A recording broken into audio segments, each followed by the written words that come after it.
요즘 은퇴한 부모들이 자식들에게 어떤 게 가장 서운하지 아시나요? 하루 간병비가 15만 원을 넘어 요양병원에 들어가려면 집 한 채 값이 든다는 이야기가 나옵니다. 그런데 혹시 자녀에게 이번만 하면서 보내준 그 30만 원, 50만 원 때문에 정작 내가 아플 때 기댈 곳 하나 없는 처지가 될 수 있다는 생각 한 번이라도 해보셨나요? 자식에게서 전화가 올 때마다 혹시 돈 이야기는 아닐까 가슴이 덜컥 내려앉고 아빠, 엄마 하는 그 한마디에 또 마음이 약해져 내 무릎 주사 맞을 돈, 친구와 밥 한 끼 먹을 돈까지 쥐어주고 있지는 않으신가요? 이미 저희 채널에 사연을 보내주신 수많은 부모님들이 나는 괜찮다며 자식을 돕다가 결국 아무도 책임져 주지 않는 텅 빈 노후를 맞이하고 있습니다. 오늘 영상을 놓치시면 10년 뒤 가장 사랑하는 자식과 돈 문제로 원수가 되어 연락마저 끊길 수 있습니다. 단순히 돈을 끊으라는 매정한 이야기가 아닙니다. 자녀의 자립심도 키워주고 내 노후도 당당하게 지켜내는 진짜 사랑의 방법. 선생님, 혹시 달고 달아반질반질해진 100원짜리 동전 하나가 한 사람의 인생 전부를 담을 수 있다는 이야기 믿으십니까? 여기 서울 변두리 작은 재래시장에서 30년 넘게 반찬 가게를 해온 이른두 살 이영순 여사의 이야기가 바로 그렇습니다. 그녀의 앞치마 주머니엔 언제나 달아빠진 100원짜리 동전 하나가 들어있었습니다. 시장 화장실 자판기에서 따뜻한 커피 한 잔을 뽑아 마시는 것이 그녀의 유일한 사치였고 그 동전은 바로 그 행복을 위한 마지막 보루였습니다. 하지만 그 동전마저 아들의 전화 한 통에 사라져야 했던 그날, 영순 여사의 진짜 노후는 비로소 시작되었습니다. 어여와요 손님. 오늘 시금치가 달아. 우리 영감탱이가 어제 밭에서 갓 뽑아온 거야. 옆집 야채가게 박정자 여사가 쩌렁쩌렁한 목소리로 손님을 맞는 동안 이영순 여사는 얌전히 앉아 멸치똥을 땄습니다. 그녀의 반찬 가게 엄마 손은 시장 구석에 작게 자리했지만 손맛 하나는 누구도 따라올 수 없어 단골이 제법 많았습니다. 고요히 멸치를 다듬는 영순의 얼굴에 슬며시 미소가 번졌습니다. 어젯밤 늦게 다녀간 아들 민수 생각 때문이었습니다. 정자야, 우리 민수 어제 왔다 갔어. 얼굴이 반쪽이 됐더라. 회사 일이 힘든가 봐. 그래도 이 어미 생각해서 과일 한 상자를 사왔는데 어찌나 마음이 아프던지 멸치 대가리를 뚝뚝 분지르며 정자 여사가 퉁명스럽게 쏘아붙였습니다. 그 과일 상자, 내 돈으로 사온 거 아니냐? 지난주에 내가 손주놈 병원비 하라고 붙여준 돈으로 생색낸 거지. 그걸 또 좋다고 해벌축해서는 말도 곱게 해라. 자식이 부모 생각하는 마음이 기특한 거지. 너는 아들이 둘이나 있으면서 그런 마음도 모르냐? 알지. 아니까 하는 소리야. 진짜 부모 생각하는 놈은 지 앞발림부터 똑바로 해. 철없는 내 아들놈은 아직도 내 젖꼭지 빨고 있는 갓난애나 마찬가지고. 정자 여사의 말이 칼날처럼 날아와 박혔지만 영순 여사는 애써 외면했습니다. 하나뿐인 아들이었다. 남편 일찍 여의고 반찬 가게로 악착같이 키워낸 눈에 넣어도 아프지 않을 내 새끼. 장가 보내고 손주까지 봤지만 영순의 눈에는 40이 넘은 아들이 여전히 물가에 내놓은 어린아이 같았습니다. 그날 오후 가게 정리를 막 시작하려는데 요란하게 전화벨이 울렸습니다. 화면에 뜬 우리 아들이라는 이름에 영순 여사의 입가에 다시 미소가 걸렸습니다. 아들, 밥은 먹었고? 소화기 너머로 아들 민수의 멋쩍은 웃음소리가 들려왔습니다. 이런 식의 웃음은 보통 용건이 있다는 신호였습니다. 아니나 다를까 민수는 회사 동료들과 작은 투자를 시작했는데 급하게 돈이 좀 필요하다는 이야기를 꺼냈습니다. 엄마, 정말 미안한데 딱 500만 원만, 정말 딱 한 번만 더 도와주라. 이번에 이거 성공하면 그동안 엄마한테 빌린 거 한 번에 다 갚고 엄마 가게도 내가 새로 싹 리모델링 해줄게. 응. 영순 여사의 심장이 쿵 내려앉았습니다. 500만 원. 가게를 한 달 내내 쉬지 않고 운영해야 겨우 만질 수 있는 돈. 게다가 얼마 전부터 욱신거리기 시작한 무릎 때문에 병원에 갔더니 의사가 연골 주사를 맞아야 한다고 했던 참이었습니다. 주사 한 대에 40만 원. 3번은 맞아야 걸을 만할 거라는 의사의 말이 귓가에 맴돌았습니다. 아들 그 돈은 좀 엄마가 지금 수중에 돈이 없는데. 에이, 엄마, 왜 없어?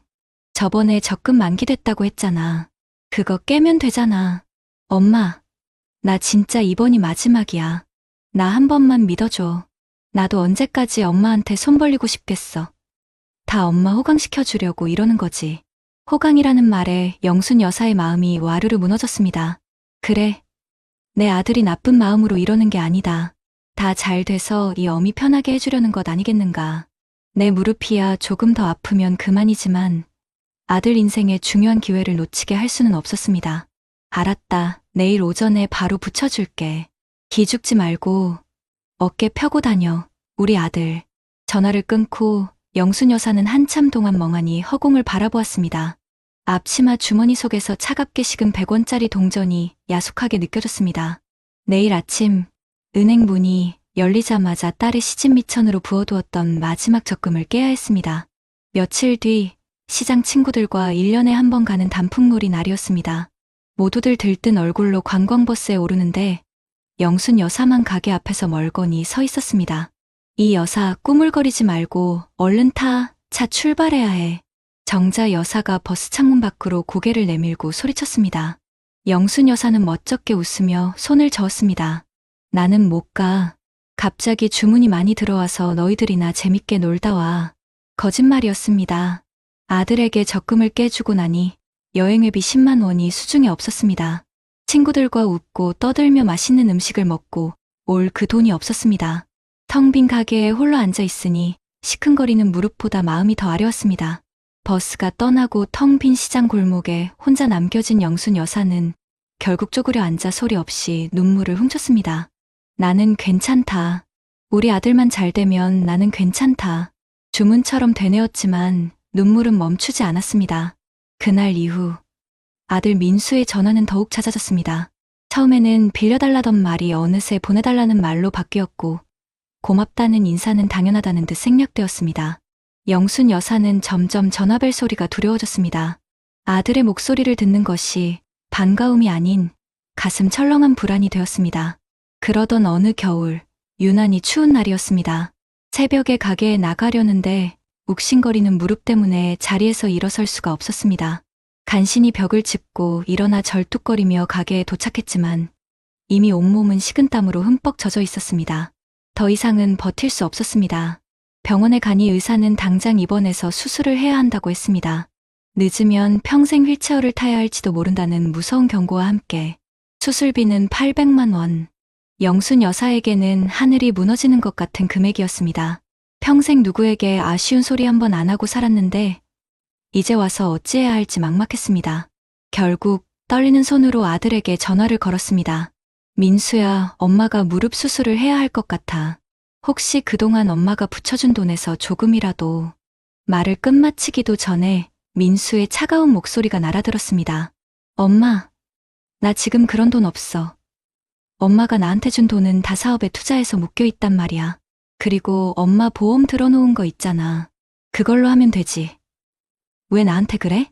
그 보험은 내 학자금 대출 갚아주느라 벌써 깼다. 소화기 너머로 깊은 한숨 소리가 들려왔습니다. 영순 여사의 세상이 그대로 멈춰버리는 듯했습니다. 잠시 후 며느리의 목소리가 섞여 들려왔습니다. 어머니, 저희도 지금 힘들어요. 민수 씨 사업도 잘 안 돼서 대출금 막기도 벅차다고요. 두 사람의 대화가 영순의 귀에는 비수처럼 꽂혔습니다. 내가 평생을 바쳐 뒷바라지한 아들이, 내 마지막 희망이 나를 이렇게 외면하는구나. 전화는 매정하게 끊겼습니다. 영순 여사는 차가운 가게 바닥에 주저앉아 한참을 울었습니다. 평생 아들을 위해 살아온 세월이 파노라마처럼 스쳐 지나갔습니다. 내 무릎 주사 맞을 돈, 친구들과 밥 한 끼 먹을 돈, 따뜻한 커피 한 잔 마실 100원까지 아껴가며 아들에게 보냈던 지난 날들이 사무치게 후회스러웠습니다. 그것은 사랑이 아니라 아들을 망치고 내 노후를 갉아먹는 독이었다는 것을 너무 늦게 깨달은 것이었습니다. 그때 가게 문이 덜컥 열리며 박정자 여사가 들어왔습니다. 영순의 퉁퉁 부은 얼굴을 보더니 말없이 다가와 등을 두드려 주었습니다. 내가 너 언젠가 이럴 줄 알았다. 속상한 거 다 안다. 근데 영순아, 이제라도 정신 차려야 해. 자식한테 가장 큰 선물은 뭔지 아냐? 돈도 집도 아니야. 부모가 자기 몸뚱어리 하나 제대로 건사해서 짐이 되지 않는 거. 그거야. 정자 여사는 자신의 지갑에서 꼬깃꼬깃한 종이 한 장을 꺼내 영순의 손에 쥐어주었습니다. 그것은 구청에서 운영하는 저소득층 의료비 지원 안내문이었습니다. 이거라도 알아봐. 그리고 이제부터는 독해져야 해. 내 인생은 내가 책임지는 거야. 자식도, 남편도, 아무도 대신 살아주지 않아. 정자 여사의 거칠지만 따뜻한 위로에 영순 여사는 다시 한번 눈물을 쏟았습니다. 그것은 절망의 눈물이 아닌 새로운 다짐의 눈물이었습니다. 며칠 뒤 영순 여사의 가게에 아들 민수가 찾아왔습니다. 수술비 때문이겠거니 지레짐작하고 찾아온 것이었습니다. 엄마, 수술은 어떻게 하기로 했어? 정말 돈 한 푼도 없는 거야? 민수의 얼굴에는 걱정보다 원망이 서려 있었습니다. 영순 여사는 아들의 눈을 똑바로 쳐다보며 평생 처음으로 단호한 목소리를 냈습니다. 그 순간 김은숙 작가의 드라마 속 주인공처럼 그녀의 눈빛은 슬픔과 결의로 가득 차 있었습니다. 수술 안 하기로 했다. 뭐? 그럼 평생 그렇게 절뚝거리면서 살겠다고. 엄마, 왜 그렇게 고집을 부려? 고집이 아니다. 이게 내 선택이야. 그리고 민수야. 날이 좋아서, 날이 좋지 않아서, 날이 적당해서 엄마는 내가 전화하는 모든 날이 두려웠다. 엄마, 갑자기 무슨 소리야? 엄마 노릇은 이제 그만하련다. 나도 이제부터는 내 인생 살아야겠다. 내게 돈을 주지 않는 것이 널 진짜 미워해서가 아니라 널 정말 사랑해서 내리는 내 마지막 결정이다. 이제 내 인생은 내가 책임져라. 그게 진짜 어른이 되는 길이다. 영순 여사는 앞치마 주머니에서 오랫동안 품고 있던 달아빠진 100원짜리 동전을 꺼내 민수의 손에 쥐어주었습니다. 이게 엄마가 너한테 줄 수 있는 마지막 돈이다. 이걸로 뭘 하든 그건 내 몫이야. 하지만 기억해라. 이 동전 하나에도 엄마의 인생이 담겨 있다는 걸. 민수는 손바닥 위에 놓인 차가운 동전과 어머니의 얼굴을 번갈아 보며 아무 말도 하지 못했습니다. 어머니의 얼굴에는 더 이상 미안함이나 안쓰러움이 아닌 자신의 삶을 되찾겠다는 굳은 의지가 서려 있었습니다. 그날 민수는 처음으로 깨달았습니다.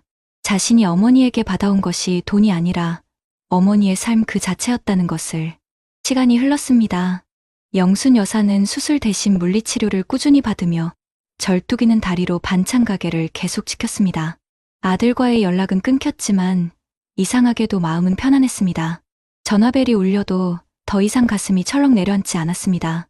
친구들과 미뤄왔던 단풍놀이도 다녀왔고 시장 상인들과 푼돈을 모아 개도 들었습니다. 그러던 어느 봄날 영순 여사의 가게 앞에 낯익은 그림자가 섰습니다. 헬스케진 얼굴의 아들 민수였습니다. 그의 손에는 작은 화분 하나가 들려 있었습니다. 어머니, 저 왔어요. 민수는 가게 안으로 들어와 어머니 앞에 화분을 내려놓았습니다. 그리고는 깊이 고개를 숙였습니다. 죄송해요, 어머니. 제가 다 잘못했어요. 어머니가 주신 그 100원짜리 동전 아직도 가지고 있어요. 그거 보면서 정말 많이 생각했어요. 제가 얼마나 어리석었는지, 얼마나 큰 죄를 지었는지. 민수는 울먹이며 그간의 이야기를 털어놓았습니다. 하던 사업은 결국 망했고 큰 집을 팔아 빚을 갚고 작은 월세방으로 이사했습니다. 아내도 식당 일을 시작했고 자신은 대리운전을 하며 다시 일어서려 노력하고 있다고 했습니다. 이제 다시는 어머니 인생 갉아먹으면서 살지 않을게요. 용서해 주세요. 영순 여사는 말없이 아들의 어깨를 감싸 안았습니다. 모든 것이 용서되는 순간이었습니다. 돈 이야기가 사라진 자리에 비로소 진짜 가족의 사랑이 채워지기 시작했습니다. 그날 저녁 영순 여사와 민수 부부는 30년 된 낡은 반찬 가게에 마주 앉아 처음으로 따뜻한 저녁밥을 함께 먹었습니다. 창밖으로는 따스한 봄 햇살이 모자에 주름진 얼굴 위로 쏟아져 내리고 있었습니다. 더 이상 영순 여사의 앞치마 주머니에 100원짜리 동전은 없었지만 그녀의 마음은 세상 그 누구보다 부유했습니다. 여러분 어떠시나요? 위의 사례는 정말 비참하고 서글픈 인생 아닌가요? 하지만 지금부터 소개해드리는 사례는 정반대의 선택으로 행복한 노후를 보내고 있는 분을 소개해드리겠습니다. 경기도 고양시의 한 아파트. 올해 68이 되신 김진숙 여사님의 하루는 서해 학원으로 향하는 발걸음으로 시작됩니다. 35년간 교직에 몸담았던 그녀는 은퇴 후 매달 280만 원의 공무원 연금을 받으며 제2의 인생을 만끽하고 있습니다. 남편은 5년 전 먼저 세상을 떠났지만 진숙 여사님은 슬픔에만 잠겨있지 않았습니다. 남편과 함께 계획했던 각자의 노후를 씩씩하게 살아내는 것이 먼저 간 사람에 대한 예의라고 생각했기 때문입니다. 서예를 배우고 친구들과 등산을 가고 가끔은 홀로 기차 여행을 떠나는 소박하지만 단단한 일상. 이 모든 것은 그녀가 스스로 지켜낸 현명한 울타리 덕분이었습니다. 평화롭던 진숙 여사님의 일상의 파문이 일기 시작한 것은 작년 가을 하나뿐인 아들 성우의 갑작스러운 방문 때문이었습니다. 번듯한 중소기업에 다니던 아들은 어두운 얼굴로 찾아와 무릎부터 꿇었습니다. 어머니, 죄송합니다. 제가 회사를 그만두게 됐습니다. 진숙 여사님은 놀랐지만 애써 아들을 다독였습니다. 요즘같이 어려운 시절에 직장 잃은 사람이 어디 한둘이랴. 아직 젊으니 다시 시작하면 된다고 위로했습니다. 하지만 아들의 진짜 용건은 따로 있었습니다. 어머니, 그냥 재취업하기보다는 제 사업을 한번 해보고 싶습니다. 요즘 뜨는 프랜차이즈 치킨집이 있는데 초기 투자금 5천만 원만 있으면 된답니다. 어머니, 이번 한 번만 딱 한 번만 저를 믿고 도와주십시오. 이자까지 쳐서 꼭 갚겠습니다. 5천만 원. 진숙 여사님에게는 1년 반 동안의 연금을 한 푼도 쓰지 않고 모아야 하는 거금이자 혹시 모를 병원비와 요양비로 따로 떼어놓은 비상금이었습니다. 남편이 세상을 떠나기 전, 여보, 우리 이제부터는 각자 인생 책임지는 거야. 성우한테 손 벌리지 말고 우리도 성우한테 짐이 되지 맙시다. 라고 했던 말이 귓가에 생생했습니다. 성우야, 사업이라는 게 그렇게 쉬운 게 아니란다. 조금 더 신중하게 생각해보면 어떻겠니? 어머니까지 어떻게 그러실 수 있어요. 세상 사람들이 다 안 된다고 해도 어머니는 제 편을 들어주셔야죠. 제가 누구 때문에 이 고생을 하는데 다 어머니 손주, 어머니 며느리 먹여 살리려고 이러는 거 아닙니까? 아들은 서운함을 넘어 원망이 가득한 목소리로 소리쳤습니다. 며칠 뒤 아들은 며느리와 어린 손녀까지 데리고 다시 찾아왔습니다. 며느리는 말없이 눈물만 흘렸고 아무것도 모르는 손녀는 할머니 품에 안겨 재롱을 부렸습니다. 마치 짝이라도 한 듯 아들은 다시 한번 돈 이야기를 꺼냈습니다. 어머니, 저희 이대로 길거리에 나앉는 꼴 보고 싶으세요? 어머니, 연금 조금 덜 쓰시고 여행 한 번 덜 가시면 저희 세 식구는 살 수 있습니다. 어머니가 평생을 가르치셨던 게 책임감 아니었습니까? 부모로서 자식에 대한 마지막 책임이라고 생각해주세요. 마지막 책임이라는 말이 비수처럼 날아와 심장에 박혔습니다. 진숙 여사님의 마음은 갈대처럼 흔들렸습니다. 통장을 내어주고 싶은 마음과 남편과의 약속을 지켜야 한다는 마음이 속에서 천번만번 싸웠습니다. 그날 밤, 진숙 여사님은 뜬 눈으로 밤을 새웠습니다. 창밖이 희미하게 밝아올 무렵, 그녀는 비로소 결심을 굳혔습니다. 이것은 이기심이 아니라 아들을 위한 마지막 가르침이라고. 다음 날 아침, 진숙 여사님은 아들에게 전화를 걸어 집으로 오라고 했습니다. 희망에 찬 얼굴로 달려온 아들 내외 앞에서 그녀는 따뜻한 차를 내어주며 단호하지만 침착한 목소리로 입을 열었습니다. 성우야, 내 마음을 어미가 왜 모르겠니? 오죽하면 나한테까지 왔겠어. 하지만 나는 너에게 돈을 내어줄 수 없다. 어머니, 내 말을 끝까지 들어라. 내가 너를 가르치고 키우면서 들였던 돈과 시간은 내가 성인이 되어 독립된 가정을 꾸리기까지의 투자였다. 그리고 너는 그 투자의 결과로 어엿한 어른이 되었지. 이제부터는 내 인생을 내가 책임져야 한다. 부모의 노후 자금에 손을 대는 순간 너는 어른이 아니라 다시 어린아이가 되는 거다. 진숙 여사님은 낡은 앨범을 꺼내 먼지를 털었습니다. 그 안에는 아들의 어릴 적 사진이 가득했습니다. 내가 너에게 해줄 수 있는 마지막 책임은 돈으로 너의 실패를 막아주는 것이 아니라 내 노후를 내가 온전히 책임져서 훗날 너에게 짐이 되지 않는 것이다. 그게 내가 너를, 내 손주를 진정으로 사랑하는 방식이야. 그러니 원망하려거든 나를 원망해라. 하지만 나는 네 울타리를 결코 허물지 않을 것이다. 아들 성우는 아무 말도 하지 못했습니다. 아니, 할 수 없었습니다. 평생을 교단에서 원칙을 지키며 살아온 어머니의 눈빛은 그 어떤 꾸짖음보다 단호하고 깊었습니다. 그날 이후 아들의 연락은 뚝 끊겼습니다. 명절에도 찾아오지 않았습니다. 진숙 여사님은 서해 학원으로 향하는 길에 문득문득 가슴이 아려왔지만 자신의 선택을 후회하지는 않았습니다. 이것이 아들을 진정으로 독립시키는 길이라 굳게 믿었습니다. 그렇게 1년이라는 시간이 흘렀습니다. 작년과 같은 가을, 진숙 여사님의 현관벨이 울렸습니다. 문을 열자 1년 전보다 얼굴은 수척해졌지만 한결 단단해진 눈빛의 아들이 서 있었습니다. 그의 손에는 자그마한 과일 상자가 들려 있었습니다. 어머니, 저 왔습니다. 성우는 어머니 앞에 과일 상자를 내려놓고 깊이 고개를 숙였습니다. 죄송합니다, 어머니. 그때는 제가 너무 어리석었습니다. 어머니를 원망하고 미워했던 제 자신이 너무 부끄럽습니다. 아들은 그간의 이야기를 털어놓았습니다. 어머니에게 거절당한 뒤 막막함에 좌절도 했지만 아내와 함께 다시 일어서기로 결심했다고 합니다. 작은 물류센터에서 상하차 일을 시작했고 아내도 동네 마트에서 계산원으로 일하며 빚을 갚아나가고 있다고 했습니다. 어머니가 그때 돈을 주셨다면 저는 아마 지금쯤 빈털터리가 되어 또 어머니를 찾아왔을 겁니다. 저를 진짜 어른으로 만들어주셔서 감사합니다.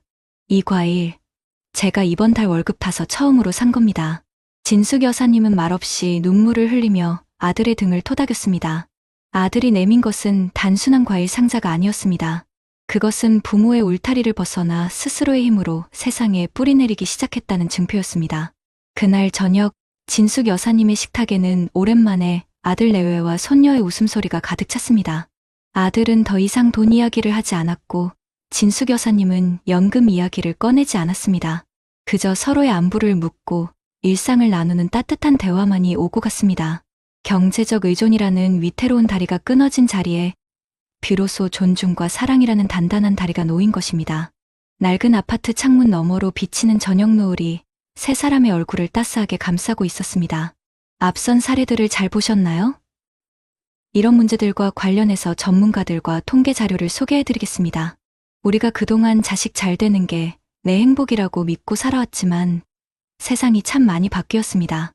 옛날에는 자식이 부모를 모시는 게 당연하다고 생각하는 사람이 열에 넷이나 됐는데 이제는 그 생각이 5명 중 1명도 채 안 될 정도로 뚝 떨어졌다고 합니다. 오히려 반대로 다 큰 자식을 부모가 먹여 살리는 집은 점점 늘고 있어요. 30, 40이 넘어서도 부모님 주머니만 바라보는 자식들이 무려 300만 명이 넘는다고 하니까 정말 기가 막힐 노릇이죠.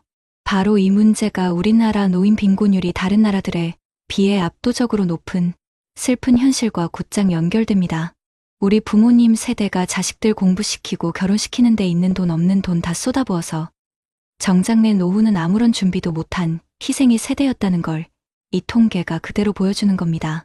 결국 앞서 보신 엄마의 마지막 동전 속 어머니처럼 자식 사업 자금 대주느라 마지막 남은 적금까지 깨는 그 모습이 바로 이 높은 노인 빈곤율의 슬픈 이면인 셈입니다.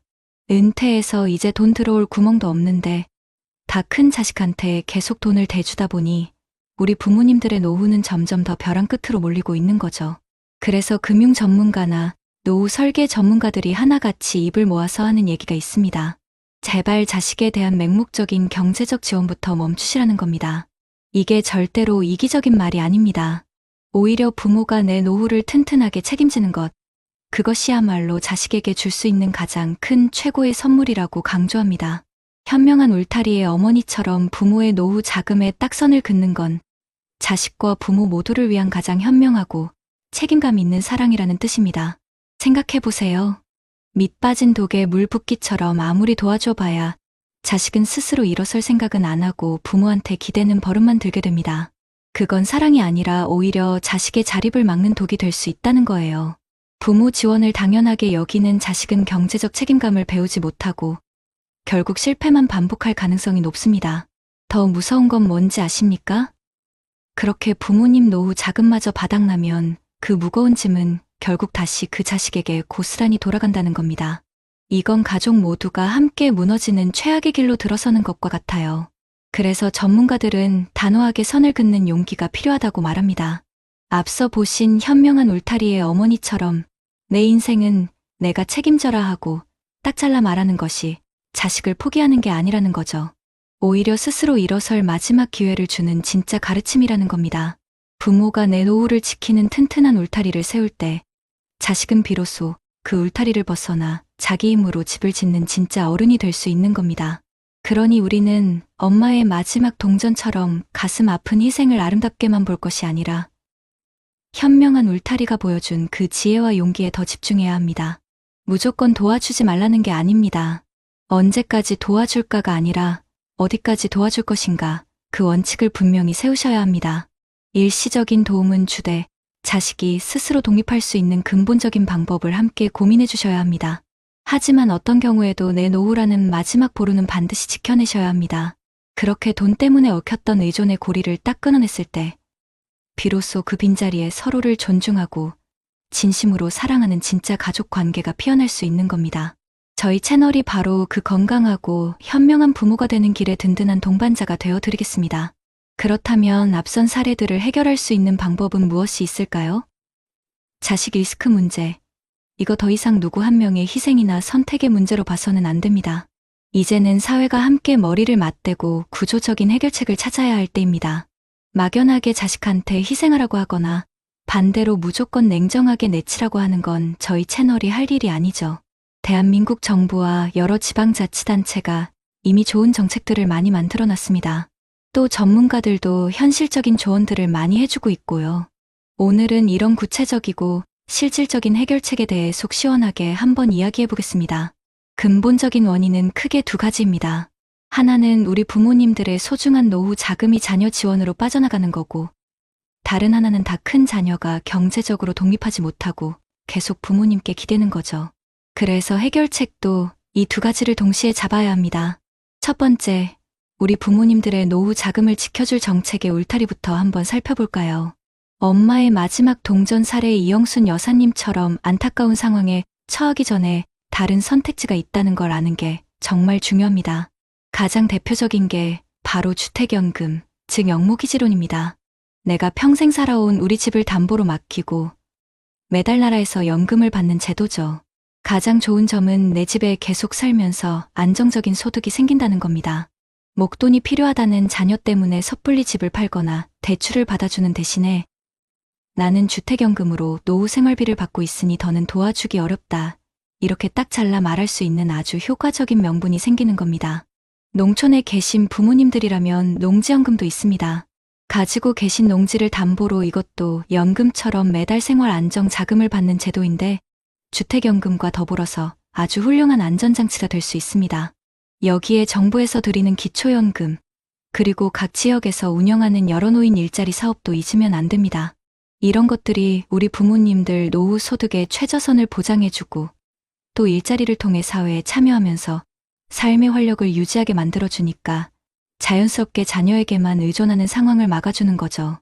두 번째는 자녀의 경제적 독립을 도와줄 정책의 사다리입니다. 현명한 울타리 사례의 아들처럼 성인 자녀가 경제적으로 어렵다고 해서 부모님의 노후 자금이 유일한 해결책이 되어서는 안 됩니다. 이미 정부가 재취업이나 창업, 빚 문제 해결까지 자립을 위한 다양한 지원책을 마련해두고 있습니다. 대표적으로 국민 내일 배움 카드라는 게 있는데요. 이게 실업자든 직장인이든 자영업자든 상관없이 누구나 새로운 기술을 배우고 싶을 때 훈련비를 지원해주는 아주 좋은 제도입니다. 혹시라도 직장을 잃은 자녀가 있다면 이걸로 새로운 기술을 배워서 다시 일어설 수 있도록 도와주는 게 진짜 현실적인 지원이죠. 만약에 자녀가 감당하기 힘든 빚을 졌다면 밑 빠진 독에 물 붓기 식으로 돈을 대주는 것보다는 신용회복위원회라는 곳을 찾아가 보라고 알려주는 게 근본적인 해결책입니다. 거기서 개인 워크아웃이나 프리워크아웃 같은 채무조정 제도를 상담받게 하는 거죠. 또 사업을 해보겠다는 자녀에게는 서민금융진흥원의 미소금융이나 각 지역에서 운영하는 창업지원 프로그램을 알아보게 하는 게 현명합니다. 부모님 돈이 아니라 사회 시스템을 통해 사업 자금을 마련하도록 길을 터주는 겁니다. 마지막으로 전문가들의 조언을 한번 들어볼까요? 금융 전문가나 심리 전문가들은 하나같이 원칙과 소통이 가장 중요하다고 말합니다. 자녀에게 줄 수 있는 최고의 선물은 부모의 독립적인 노후다. 이 말을 꼭 기억하셔야 합니다. 자녀의 일시적인 위기를 돕는 것하고 부모의 노후 전체를 갉아먹는 건 완전히 다른 문제입니다. 언제까지 어디까지 도와줄 수 있는지 명확한 원칙을 세우고 자녀에게도 이걸 분명하게 알려줘야 합니다. 그리고 자녀가 돈을 달라고 할 때 통장부터 내주지 마시고 제가 앞에서 말씀드린 여러 정부 지원 정책이나 상담 비관 정보를 같이 한번 찾아봐 주세요. 이게 바로 물고기를 그냥 잡아주는 게 아니라 물고기 잡는 법을 알려주는 현명한 사랑입니다. 가끔은 온 가족이 모여서 가족 금융회의를 열어보는 것도 좋습니다. 우리 부모님의 노후 계획이나 현재 재정 상황을 자녀들과 솔직하게 공유하는 거죠. 이건 우리 집에 이제 기댈 돈 없다고 선언하는 자리가 아닙니다. 우리 가족의 한정된 자원으로 각자 자기 인생을 책임지며 살아가자는 가족 공동의 규칙을 세우는 아주 중요한 과정입니다. 결국 이 자식 리스크라는 건 어느 한쪽만 희생해서는 절대 해결될 수 없는 문제입니다. 부모님은 나라에서 마련해준 정책들을 통해 스스로의 노후를 지키는 현명한 울타리를 단단히 세우고 자녀들은 사회적인 지원 시스템이라는 단단한 사다리를 밟고 스스로 일어서야 합니다. 저희 채널은 바로 이 두 가지 방법을 구체적으로 알려드림으로써 우리 시청자분들이 안타까운 비극을 되풀이하는 대신 건강하고 독립적인 가족 관계를 만들어 나가실 수 있도록 돕는 실질적인 해결책을 계속해서 제시해 드리겠습니다. 한평생 자식이라는 나무에 온몸으로 햇살을 막아주고 뿌리째 뽑힐 듯 비바람을 견뎌내며 달디단 열매만 내어주었건만 이제 앙상한 가지만 남은 나에게 마지막 잎사귀마저 달라하네. 오늘 저희가 함께 살펴본 이야기 속에는 이 시처럼 마지막 남은 잎사귀마저 떼어주고 서럽게 겨울을 맞이한 엄마의 마지막 동전 이영순 어머님 같은 분이 계셨습니다. 평생을 바쳐 키운 자식의 눈물 앞에 차마 외면하지 못하고 당신의 노후라는 마지막 보루마저 내어준 그 마음을 어찌 감히 해프다 말할 수 있겠습니까? 그저 가슴이 아리고 먹먹해질 뿐입니다. 하지만 다른 한편에는 내 노후라는 튼튼한 뿌리를 지키는 것이 결국 자식이라는 나무를 더 오래도록 지켜줄 그늘이 된다는 지혜를 깨달은 현명한 울타리 가족도 있었습니다. 잠시의 원망을 들을지언정 더 먼 미래를 내다보며 현명한 사랑을 택한 그 용기에 우리는 큰 울림을 느꼈습니다. 우리 어머님, 아버님들, 자식의 눈물을 외면하는 것이 어찌 부모의 마음이겠습니까? 내 모든 것을 내어주고서라도 자식이 웃을 수만 있다면 그것이 부모의 행복이라 믿으며 한평생을 살아오신 그 귀한 마음을 저희가 어찌 모르겠습니까? 하지만 이제는 감히 말씀드리고 싶습니다. 진정한 사랑은 나의 마지막 동전, 나의 마지막 잎사귀를 떼어주는 것이 아닐지도 모릅니다. 함께 비바람을 맞더라도 꿋꿋이 옆에 서 있는 법을, 스스로의 힘으로 뿌리내리는 법을 가르쳐주는 것. 그것이야말로 이 험난한 세상을 살아갈 자녀에게 물려줄 수 있는 가장 위대한 유산이 아닐까요? 오늘 저희가 말씀드린 주택연금과 같은 현명한 울타리는 자식을 외면하는 냉정한 담벼락이 아닙니다. 그것은 오히려 얘야, 나는 이제 괜찮으니 너의 삶을 살아라 하고 말없이 보여주는 세상에서 가장 따뜻한 사랑의 표현입니다. 꽁꽁 언 땅을 뚫고 올라온 새싹처럼 기특한 내 자식이 잠시 길을 잃고 헤맬 때 나의 노후 자금을 털어주는 것만이 유일한 길이 아닙니다. 국가가 마련해둔 단단한 사다리를 알려주는 것은 돈 주기 싫다는 뜻이 결코 아닙니다. 그것은 너는 혼자가 아니란다. 이 사회가 너를 도울 준비가 되어 있으니 용기를 내어보렴 하고 손을 잡아주는 더 크고 깊은 사랑의 시작입니다. 우리 시청자 여러분, 부디 자식의 짐을 대신 짊어지느라 어깨가 무너지는 부모가 되기보다 꼿꼿한 허리로 당당하게 자신의 노후를 살아가시는 모습을 보여주십시오. 젊은 날 온몸으로 우리를 지켜주셨던 당신의 그늘이 얼마나 따뜻했는지 우리는 기억합니다. 이제는 당신의 행복이, 당신의 웃음이 우리 자식들에게 가장 큰 힘이자 자랑이 될 것입니다. 그것이 바로 우리 자녀들이 가장 보고 싶어하고 가장 존경하게 될 부모님의 진짜 모습일 것입니다. 오늘 흘리시는 눈물이 후회와 서러움의 눈물이 아닌 앞으로 만들어갈 행복한 노후와 건강한 가족을 위한 따뜻한 다짐의 눈물이 되기를 진심으로 바랍니다. 저희는 언제나 어르신들의 빛나는 황혼을 응원하며 그 길의 든든한 동반자가 되어드리겠습니다. 어머님, 아버님, 혹시 이런 이야기 들어보셨습니까? 얼마 전 30억짜리 송파 아파트에 사는 분이 갑자기 심근경색으로 쓰러졌는데 당장 수술비 2천만 원이 없어 자식들에게 아쉬운 소리를 했다는 그 이야기 말입니다. 이게 정말 남의 이야기일까요? 지금 당장 선생님의 총 자산이 얼마인지, 이번 달 수입과 지출은 얼마인지, 그래서 통장에 남은 돈이 정확히 얼마인지 1분 안에 바로 대답하실 수 있으신가요? 참 이상하지 않습니까? 이미 수많은 분들이 월 250만 원으로도 마음 편히 살아가고 있는데 왜 수십억 자산가들은 돈 걱정에 밤잠을 설치는 걸까요? 오늘 영상을 놓치시면 평생 모은 그 소중한 재산이 나를 지켜주는 성벽이 아니라 나를 가두는 감옥이 될 수도 있습니다. 서울의 오래된 동네. 아직은 아파트보다 붉은 벽돌집이 더 정겨운 골목 끝자락에 작은 공원이 있었다. 계절이 바뀔 때마다 다른 색의 옷을 갈아입는 늙은 벤치 하나. 그 벤치는 박성실 씨와 김재민 씨의 지정석이었다. 한나란 씨의 같은 동네에서 태어나 같은 초등학교를 졸업하고 서로 다른 인생의 파도를 넘어오다 보니 어느새 머리에 서리가 내린 두 친구였다. 박성실 씨는 평생을 학교 소사로 일하다 정년퇴직했다. 그의 손에는 늘 굳은 살이 박여 있었지만 그가 매일 아침 쓰는 낡은 가죽 수첩만큼은 닳고 달아 반질반질했다. 오늘도 그는 돋보기를 코끝에 걸치고 몽당 연필로 수첩에 무언가를 꼼꼼히 적어내리고 있었다. 9월 12일 시장 콩나물 1,500원, 두부 한 모 1,200원, 손주 과자 3,000원, 총지출 5,700원. 숫자를 적는 그의 얼굴엔 근심 대신 잔잔한 미소가 걸려 있었다. 마치 잘 짜인 악보를 확인하는 지휘자처럼 평온했다. 아이고, 박 과장, 아직도 그런 걸 일일이 다 적나? 자네는 평생을 그렇게 살았어. 그러니 이 모양 이 꼴로 사는 거야. 목소리만 들어도 김재민 씨인 걸 알 수 있었다. 그는 이 동네에서 가장 큰 4층짜리 상가 건물을 가진 자산가였다. 번쩍이는 구두에 잘 다려진 재킷. 풍채 좋은 그의 얼굴엔 늘 무언가에 쫓기는 듯한 그늘이 드리워져 있었다. 그는 박성실의 옆에 털썩 주저앉으며 넥타이를 조금 풀었다. 이 사람아, 이게 내 인생의 나침반이야.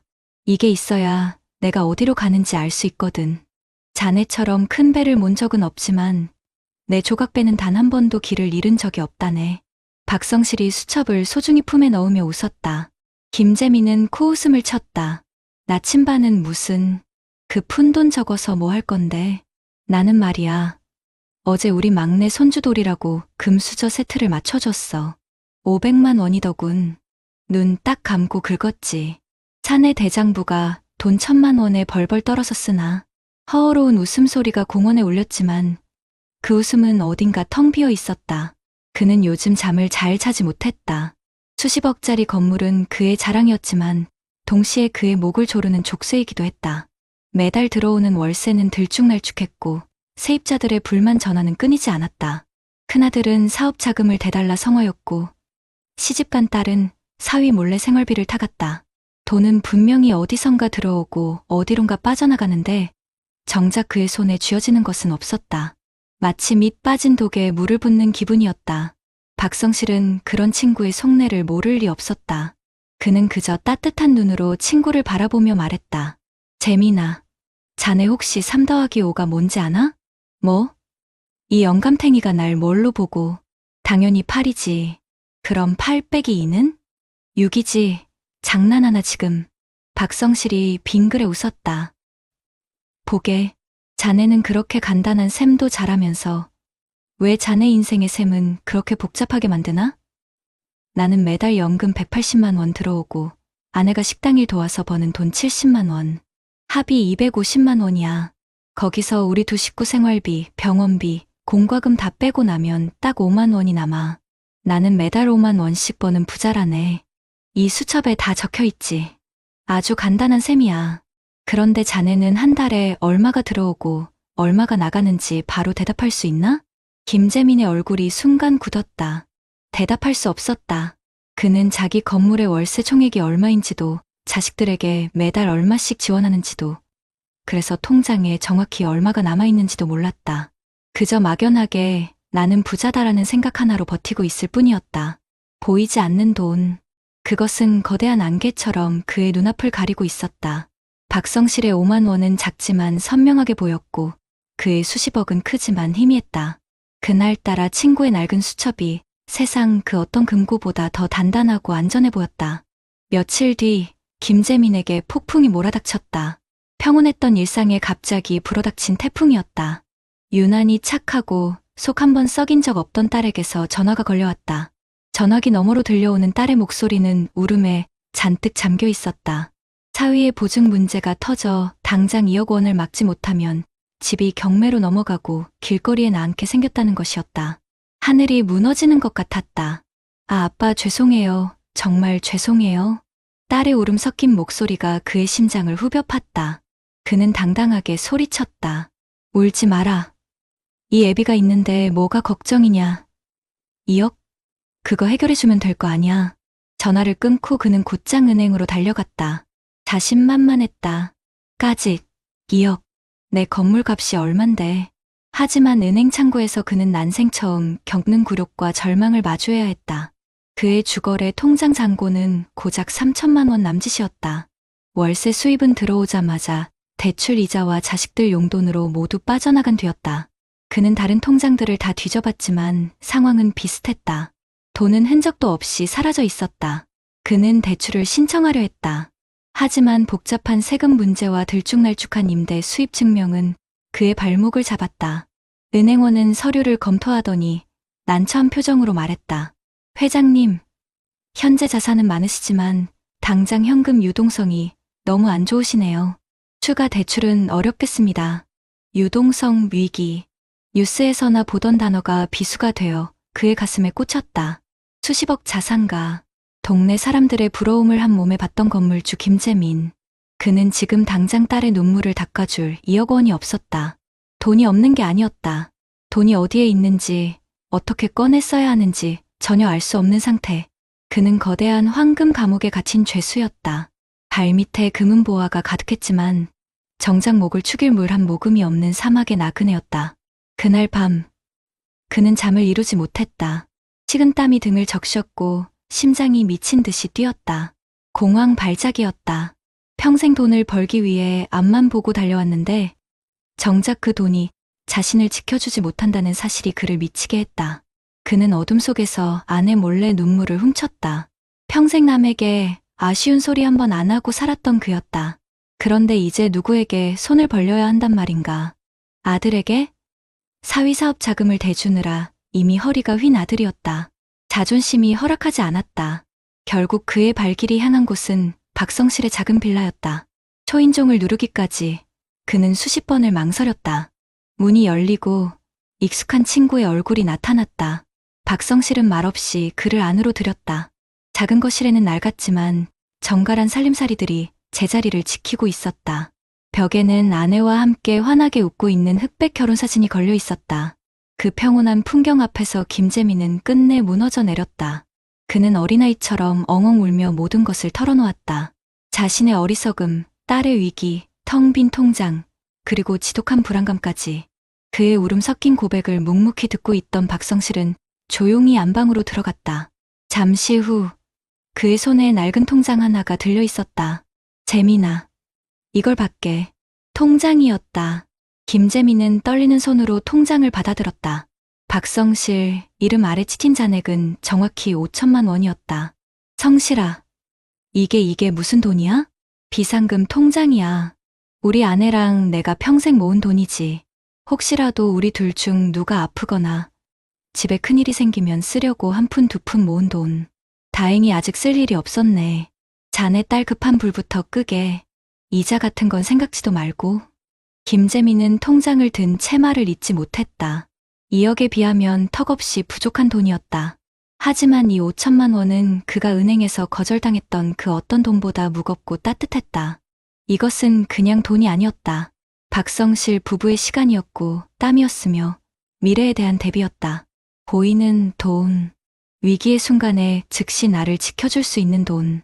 김재민은 눈물을 뚝뚝 흘리며 박성실의 손을 잡았다. 성실아, 내가 정말 잘못 살았다. 나는 평생 돈의 주인이 아니라 돈의 노예로 살았어. 내 돈이 어디 있는지도 모르고 그저 덩치만 믿고 허세를 부렸지. 자네는 진짜 부자였어. 그 순간 김재민은 깨달았다. 진짜 재산은 건물의 크기나 통장의 총액이 아니었다. 내 삶을 내 손으로 통제하고 있다는 안정감. 내일 무슨 일이 닥쳐도 최소한의 방패는 준비되어 있다는 믿음. 그것이 진짜 부였다. 박성실의 낡은 수첩과 3개의 통장 생활비, 비상금, 노후자금은 수십억짜리 건물보다 훨씬 더 강력한 성벽이었던 것이다. 김재민은 친구의 돈을 받지 않았다. 대신 그는 용기를 얻었다. 그는 다음 날 처음으로 온 가족을 불러 모았다. 그리고 자신의 모든 것을 투명하게 공개했다.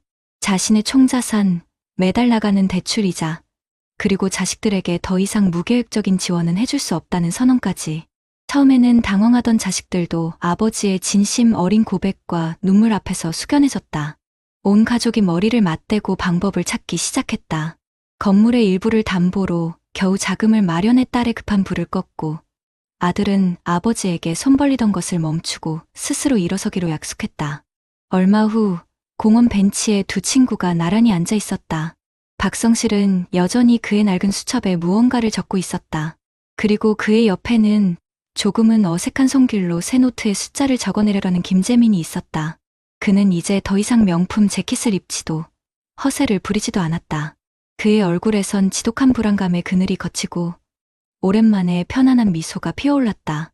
이 사람아, 이거 보통 일이 아니구만. 돈이 어디로 이렇게 새어나가는지 꼭 쥐고 있다고 생각했는데 손가락 사이로 다 빠져나가고 있었어. 김재민이 쑥스러운 듯 머리를 긁적였다. 박성실은 그런 친구를 보며 따뜻하게 웃었다. 이제라도 알았으니 다행이지. 인생의 가계부를 쓰는데 늦은 때란 없는 법이라네. 가장 중요한 건 말이야. 내 인생의 주인이 바로 나라는 사실을 잊지 않는 거야. 두 친구는 말없이 고개를 끄덕였다. 가을 햇살이 그들의 어깨 위로 따스하게 쏟아져 내리고 있었다. 돈의 액수가 아닌 삶의 주도권을 되찾은 노년의 얼굴은 그 어떤 부자의 얼굴보다 평온하고 행복해 보였다. 어머님, 아버님, 지금 당신의 인생 가계부는 안녕하신지요? 그 안에 적힌 숫자들이 당신을 웃게 합니까? 아니면 울게 합니까? 선택은 아직 늦지 않았습니다. 여러분 어떠시나요? 위의 사례는 정말 비참하고 서글픈 인생 아닌가요? 하지만 지금부터 소개해드리는 사례는 정반대의 선택으로 행복한 노후를 보내고 있는 분을 소개해드리겠습니다. 경기도 고양시의 한적한 아파트 단지. 매일 아침 6시면 어김없이 일어나 동네 공원을 한 바퀴 돌고 오는 최인규 씨의 하루는 40년간 교직에 몸담았던 시절처럼 규칙적이고 단정했다. 그의 손에는 신문 대신 언제나 직접 제본한 두툼한 파일철이 들려 있었다. 내 인생의 후반전 설계도라고 이름 붙인 그 파일 안에는 퇴직 후 매달 들어오는 공무원 연금 320만 원을 기반으로 한 촘촘한 예산안과 아내와의 노후 계획, 그리고 자식들에게 전하는 재정 원칙이 빼곡하게 적혀 있었다. 그는 돈이 아니라 계획이 노후를 지켜준다고 굳게 믿는 사람이었다. 그 믿음이 시험대에 오른 것은 벚꽃이 흩날리던 작년 봄이었다. 대기업을 잘 다니다가 돌연 사표를 던진 아들 민준이 야심찬 얼굴로 그를 찾아왔다. 요즘 젊은이들 사이에 가장 인기 있다는 디저트 카페를 창업하겠다며 목 좋은 상가, 임대 보증금과 인테리어 비용으로 1억 원만 지원해달라는 것이었다. 아들은 반짝이는 눈으로 사업계획서를 펼쳐 보이며 장밋빛 미래를 약속했다. 아버지, 이건 그냥 돈 달라는 게 아니에요. 아들의 미래에 투자하시는 겁니다. 2년 안에 원금의 2배로 갚겠습니다. 아내의 눈빛도 하나뿐인 아들인데 이럴 때 도와줘야지라며 그를 압박했다. 집안의 모든 공기가 그의 결심만을 기다리는 듯 무겁게 내려앉았다. 하지만 그는 단호하게 고개를 저었다. 민준아, 나는 내 미래에 투자하고 싶지. 내 실패에 돈을 대주고 싶지는 않다. 차가운 거절에 아들의 얼굴은 순식간에 굳어졌다. 아버지는 평생 그렇게 사셨죠. 그렇게 계산적으로. 돈이 없는 것도 아니면서 어떻게 아들한테 정말 실망입니다. 아들은 문을 박차고 나갔고 아내는 원망의 눈물을 흘렸다. 그날 밤 최인규 씨는 40년 만에 처음으로 혼자 거실 소파에서 잠을 청했다. 가슴 한 구석이 시리고 아팠지만 그는 알고 있었다. 지금 1억 원을 내어주는 것은 아들을 위한 길이 아니라 아들의 실패를 예약하고 자신의 노후까지 저당 잡히는 가장 어리석은 선택이라는 것을. 그에게 돈은 자식을 통제하는 수단이 아니라 아내와 자신의 마지막 존엄을 지킬 최후의 보루였다. 자식에게 기댈 생각이 없었기에 자식의 인생에 무책임하게 올라탈 수도 없었다. 사랑이라는 이름으로 건넨 무분별한 도움이 실은 내 노후와 자식의 미래를 함께 무너뜨리는 독배가 될 수 있다는 사실을 그는 너무나 잘 알고 있었다. 그 후로 몇 달간 아들과의 관계는 얼음장처럼 차가웠다. 명절에도 아들은 얼굴을 비추지 않았다. 주변에서는 자식 이기는 부모 없다는데 너무 빡빡하게 군다며 수군거렸다. 외로웠지만 그는 흔들리지 않았다. 대신 그는 아내와 함께 계획했던 제주도 한 달 살기를 떠났다. 매일 아침 올레길을 걷고 저녁에는 작은 어촌 마을 식당에서 소주 한 잔을 기울이며 아내와 못다한 이야기를 나눴다. 연금 320만 원 안에서 모든 것을 해결했다. 하루 8만 원의 예산으로 숙박과 식비, 교통비를 모두 충당했다. 부족했지만 불편하지 않았다. 오히려 돈의 쓰임새를 정확히 알고 통제하고 있다는 사실이 그들에게 큰 안정감을 주었다. 그는 아내에게 말했다.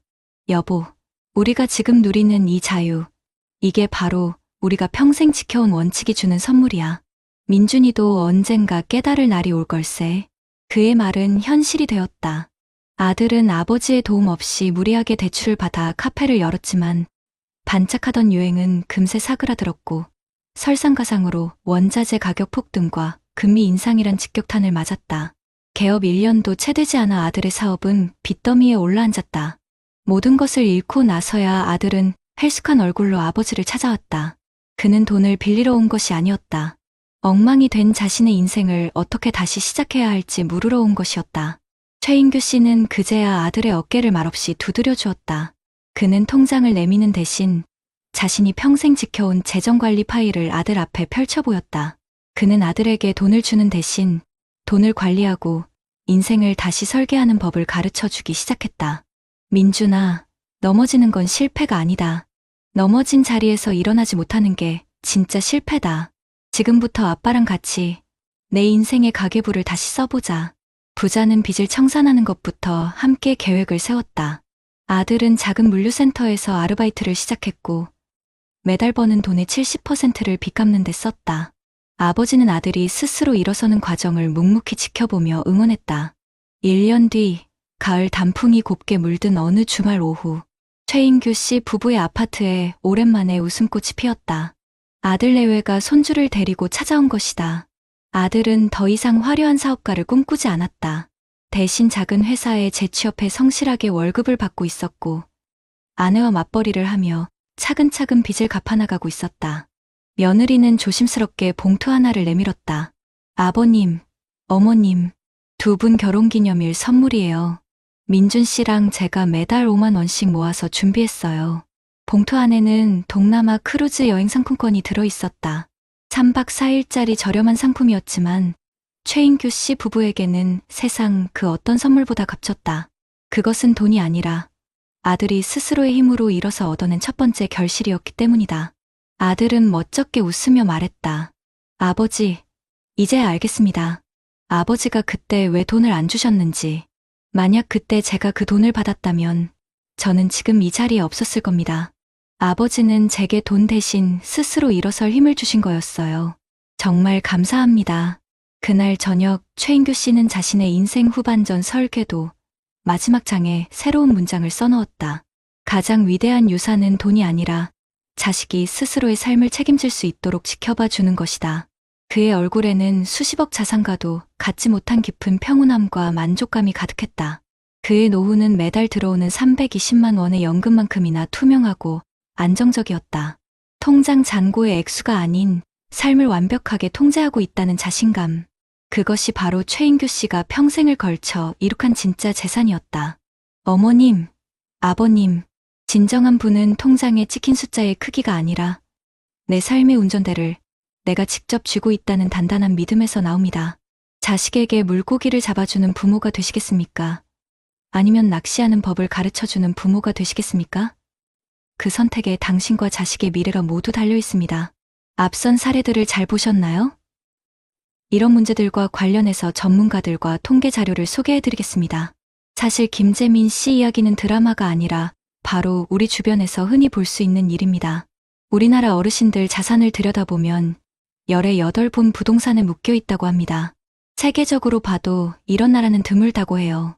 남들이 보기엔 수십억 자산가인데 정작 내 손에 쥔 돈은 없어서 전전긍긍하는 분들이 너무나 많다는 뜻입니다. 전문가들은 이걸 황금 감옥에 갇힌 거라고 표현하더군요. 번쩍번쩍 빛나는 감옥이지만 그 안에서는 옴짝달싹할 수가 없는 겁니다. 상가에서 월세가 따박따박 들어오는 것 같아도 세금 내고 대출 이자 갚고 또 자식들이 손 벌리면 쥐어주다 보면 통장을 그냥 스쳐 지나가는 돈이 되어버리는 거죠. 그러다 갑자기 자녀 결혼이나 사업 자금처럼 목돈 들어갈 일이 생기거나 몸이라도 아파서 병원 신세를 지게 되면 그야말로 눈앞이 캄캄해지는 겁니다. 김재민 씨가 갑자기 숨을 못 쉬고 쓰러졌던 게 단순히 돈이 없어서였을까요? 아닙니다. 평생 내 것이라고 믿었던 재산에 대한 통제력을 완전히 잃어버렸다는 그 극한의 공포와 불안감 때문이었습니다. 반면에 박성실 씨나 최인규 씨의 삶을 한번 보시죠. 이분들 한 달 수입이 김재민 씨 자산에 비하면 정말 보잘것없어 보일 수 있습니다. 하지만 이분들에게는 김재민 씨에게 없던 아주 중요한 두 가지가 있었습니다. 바로 매달 얼마가 들어올지 정확히 예측할 수 있는 돈과 그 돈을 어떻게 쓸지에 대한 자기만의 원칙이었습니다. 전문가들이 말하길 노부부가 그래도 남들처럼 살려면 한 달에 300만 원 가까이, 정말 아끼고 아껴도 200만 원은 넘게 있어야 한다고들 합니다. 이분들은 딱 그 안에서 살아가고 계신 겁니다. 그러니 계획을 세울 수가 있는 거죠. 박성실 씨가 매일 저녁 가계부를 쓰는 거, 최인규 씨가 인생 후반전 계획표를 짜는 거, 이게 그냥 돈 아끼려고 하는 행동이 아닙니다. 내 돈이 어디로 가는지 내 눈으로 똑똑히 보고 혹시 모를 상황에 대비하면서 내 삶의 주도권을 절대 놓치지 않겠다는 의지의 표현인 겁니다. 그래서 전문가들이 하나같이 입을 모아 말합니다. 노후에는 재산이 총 얼마냐 보다 매달 내 통장에 얼마가 꼬박꼬박 들어오느냐가 100배, 1000배 더 중요하다고 말이죠. 예측할 수 있고 내가 마음대로 쓸 수 있는 돈, 그게 바로 노년의 불안감을 잠재우는 가장 확실한 약입니다. 그리고 이번 사례에서 우리가 절대 놓치지 말아야 할 가장 무서운 문제가 바로 다 큰 자식 문제입니다. 김재민 씨가 그 큰 위기에 빠진 결정적인 이유가 무엇이었습니까? 바로 딸에게 무계획적으로 돈을 내줬기 때문입니다. 반대로 최인규 씨는 어떻게 자신의 노후를 지켜냈습니까? 아들의 사업 자금 부탁을 단칼에 거절했기 때문입니다. 이게 바로 현실입니다. 요즘 허리가 휘는 부모님들 보면 위로는 연로하신 부모님 모시고 아래로는 다 큰 자식들까지 챙기느라 버는 돈의 상당 부분을 쓴다고 합니다. 캥거루족이라는 말이 괜히 나온 게 아닙니다. 예전에는 자식이 최고의 노후보험이라고 했지만 죄송하지만 이제 그 시대는 끝났습니다. 이제는 자식이 내 노후를 망가뜨리는 가장 큰 위험이 될 수도 있다는 걸 냉정하게 받아들여야 합니다. 최인규 씨가 아들에게 돈 대신 돈 관리하는 법을 알려주겠다고 한 것이 정말 현명한 판단입니다. 자식에게 물고기를 그냥 잡아주면 당장은 편하겠지만 부모가 평생 잡아줄 수는 없는 노릇입니다. 낚시하는 법을 가르쳐야 자식도 독립해서 제 인생을 살아갈 수 있는 겁니다. 명심하십시오. 어머님, 아버님, 부모의 노후가 안정되는 것, 그것이야말로 자식에게 물려줄 수 있는 최고의 재산입니다. 무책임한 지원은 결국 부모와 자식 모두를 실패의 구렁텅이로 함께 밀어넣는 독이 든 술잔과 같습니다. 결국 오늘 우리가 나눈 이야기의 결론은 명확합니다. 진짜 노후의 부자는 부동산이 몇 채인지, 통장에 돈이 얼마나 쌓여 있는지로 결정되는 게 아닙니다. 첫째, 연금처럼 매달 예측 가능한 돈의 흐름을 만들고, 둘째, 가계부든 뭐든 내 돈이 어디로 새는지 철저하게 통제하며, 셋째, 다 큰 자식에게는 무한정 지갑을 열어주는 대신 명확한 선을 긋는 것. 이렇게 내 삶의 주도권을 잃지 않는 분이야말로 진짜 부자라고 할 수 있습니다. 아직 늦지 않았습니다. 지금이라도 내 자산을 점검하고 현금 흐름을 만들어 평온한 노후를 준비하셔야 합니다. 그렇다면 앞선 사례들을 해결할 수 있는 방법은 무엇이 있을까요? 사실 너무 막막하게 생각하실 필요가 없습니다. 이미 우리 대한민국 정부와 여러 지방자치단체에서 우리 아버님, 어머님들을 위해 현실적인 방법들을 꼼꼼하게 마련해두고 있거든요. 첫 번째는 바로 황금 감옥에 갇힌 내 집을 평생 월급으로 바꾸는 주택연금 제도입니다. 앞서 보신 김재민 씨처럼 분명히 몇십억대 자산가인데도 당장 쓸 돈이 없어서 불안에 떠는 분들이 정말 많습니다. 우리나라 자산가들의 특징이 재산의 대부분이 부동산, 특히 지금 살고 있는 집 한 채에 묶여 있다는 점인데요. 이걸 해결하기 위해 나라가 보증을 서주는 아주 강력한 제도가 바로 주택연금. 다른 말로는 영모기지론이라고도 합니다. 어떤 제도인지 쉽게 설명해 드릴게요. 부부 두 분 중에 한 분이라도 만 55세가 넘으셨고 가지고 계신 집의 공시가격이 12억 원을 넘지 않는다면 신청하실 수 있습니다. 내가 평생을 바쳐 일군 이 집에 계속 살면서 이 집을 담보로 나라에서 매달 꼬박꼬박 연금을 받는 개념입니다. 집을 팔거나 자식들에게 손 벌리지 않고도 안정적인 현금 흐름을 만들어낼 수 있는 가장 확실하고 현실적인 방법인 셈이죠. 만약 김재민 씨가 이 주택연금에 가입했다면 어땠을까요? 아마 무리하게 상가 건물을 팔려고 내놓거나 자존심 상하게 은행을 돌아다니며 대출 알아보는 대신 지금 살고 있는 집을 통해서 바로 필요한 돈을 마련하고 딸의 문제도 해결했을 겁니다. 무엇보다 중요한 건 매달 통장에 따박따박 찍히는 연금이 주는 안정감입니다. 내 돈이 어디에 묶여 있는지 몰라 불안에 떠는 삶이 아니라 매달 얼마가 들어올지 정확히 예측할 수 있으니 얼마나 마음이 편안하겠습니까? 이게 바로 존엄한 노후의 시작이 아닐까 싶습니다. 많은 금융 전문가들이 하나같이 이야기합니다. 우리나라 어르신들은 재산의 대부분이 집 한 채인 경우가 많기 때문에 주택연금은 이제 선택이 아니라 필수라고요.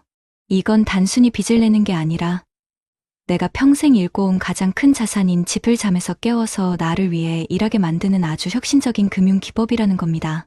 자녀에게 무작정 집을 물려주는 것보다 안정적인 노후 생활로 자녀에게 짐이 되지 않는 현명한 부모가 되는 길이라고 많은 분들이 강조하고 있습니다. 두 번째 방법은 바로 자녀 리스크를 똑똑하게 차단하고 내 삶의 운전대를 내가 직접 쥐는 겁니다. 바로 노년층을 위한 금융교육과 상담을 활용하는 방법인데요. 최인규 씨가 아들의 사업자금 지원을 단호하게 거절하고 대신 돈 관리하는 법을 가르쳐준 것은 정말 모든 부모님들이 본받아야 할 지혜입니다. 하지만 실상은 어떻습니까? 자식 이기는 부모 없다는 말처럼 마음에 걸려서 혹은 거절하는 방법을 몰라서 자녀에게 무분별하게 지원을 하다가 결국 노후 파산에 이르는 안타까운 경우가 너무나도 많습니다. 이렇게 다 큰 성인 자녀가 오히려 부모의 노후에 위험이 되는 걸 성인 자녀 리스크라고 하는데요. 이걸 관리하고 스스로 돈 계획을 세울 수 있도록 정부와 지자체에서 다양한 금융 교육 프로그램을 무료로 제공하고 있습니다. 예를 들어 금융감독원에서는 어르신들을 위해 전국의 노인복지관 같은 곳으로 직접 찾아가서 금융사기 예방법이나 노후 자산관리법을 알려주는 찾아가는 금융교육을 하고 있고요.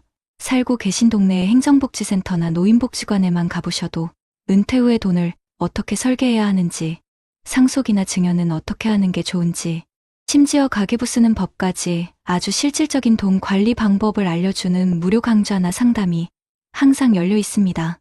이런 교육들이 최인규 씨가 스스로 만들었던 인생 후반전 설계도를 전문가의 도움을 받아서 훨씬 더 체계적이고 튼튼하게 만들 수 있도록 도와주는 겁니다.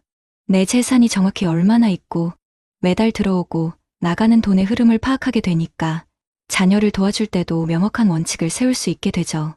잘 모른다는 막연한 불안감에서 벗어나 나는 이제 잘한다는 자신감을 갖게 되면 자녀가 아무리 무리한 요구를 해와도 감정에 휩쓸리지 않고 현명하게 중심을 잡고 판단을 내릴 수 있게 됩니다. 재무 설계 전문가들은 노후 준비의 진짜 시작은 통장 잔고를 확인하는 게 아니라 돈에 대한 나만의 원칙과 철학을 세우는 것이라고 말합니다. 정부와 지자체에서 제공하는 이런 금융교육들은 단순히 지식을 알려주는 걸 넘어서 부모가 자녀에게 더 이상 경제적인 지원은 어렵다고 건강하게 선을 긋고 자녀 또한 그 말을 존중하고 받아들여서 진짜 독립을 할 수 있게 돕는 가족 재정 독립의 촉매제 역할을 한다는 겁니다. 진정한 자식 사랑은 내 노후 자금을 털어서 자녀의 밑빠진 독에 물을 붓는 게 아니라 자녀가 각자의 삶을 스스로 책임질 수 있도록 독립시키는 것 아니겠습니까?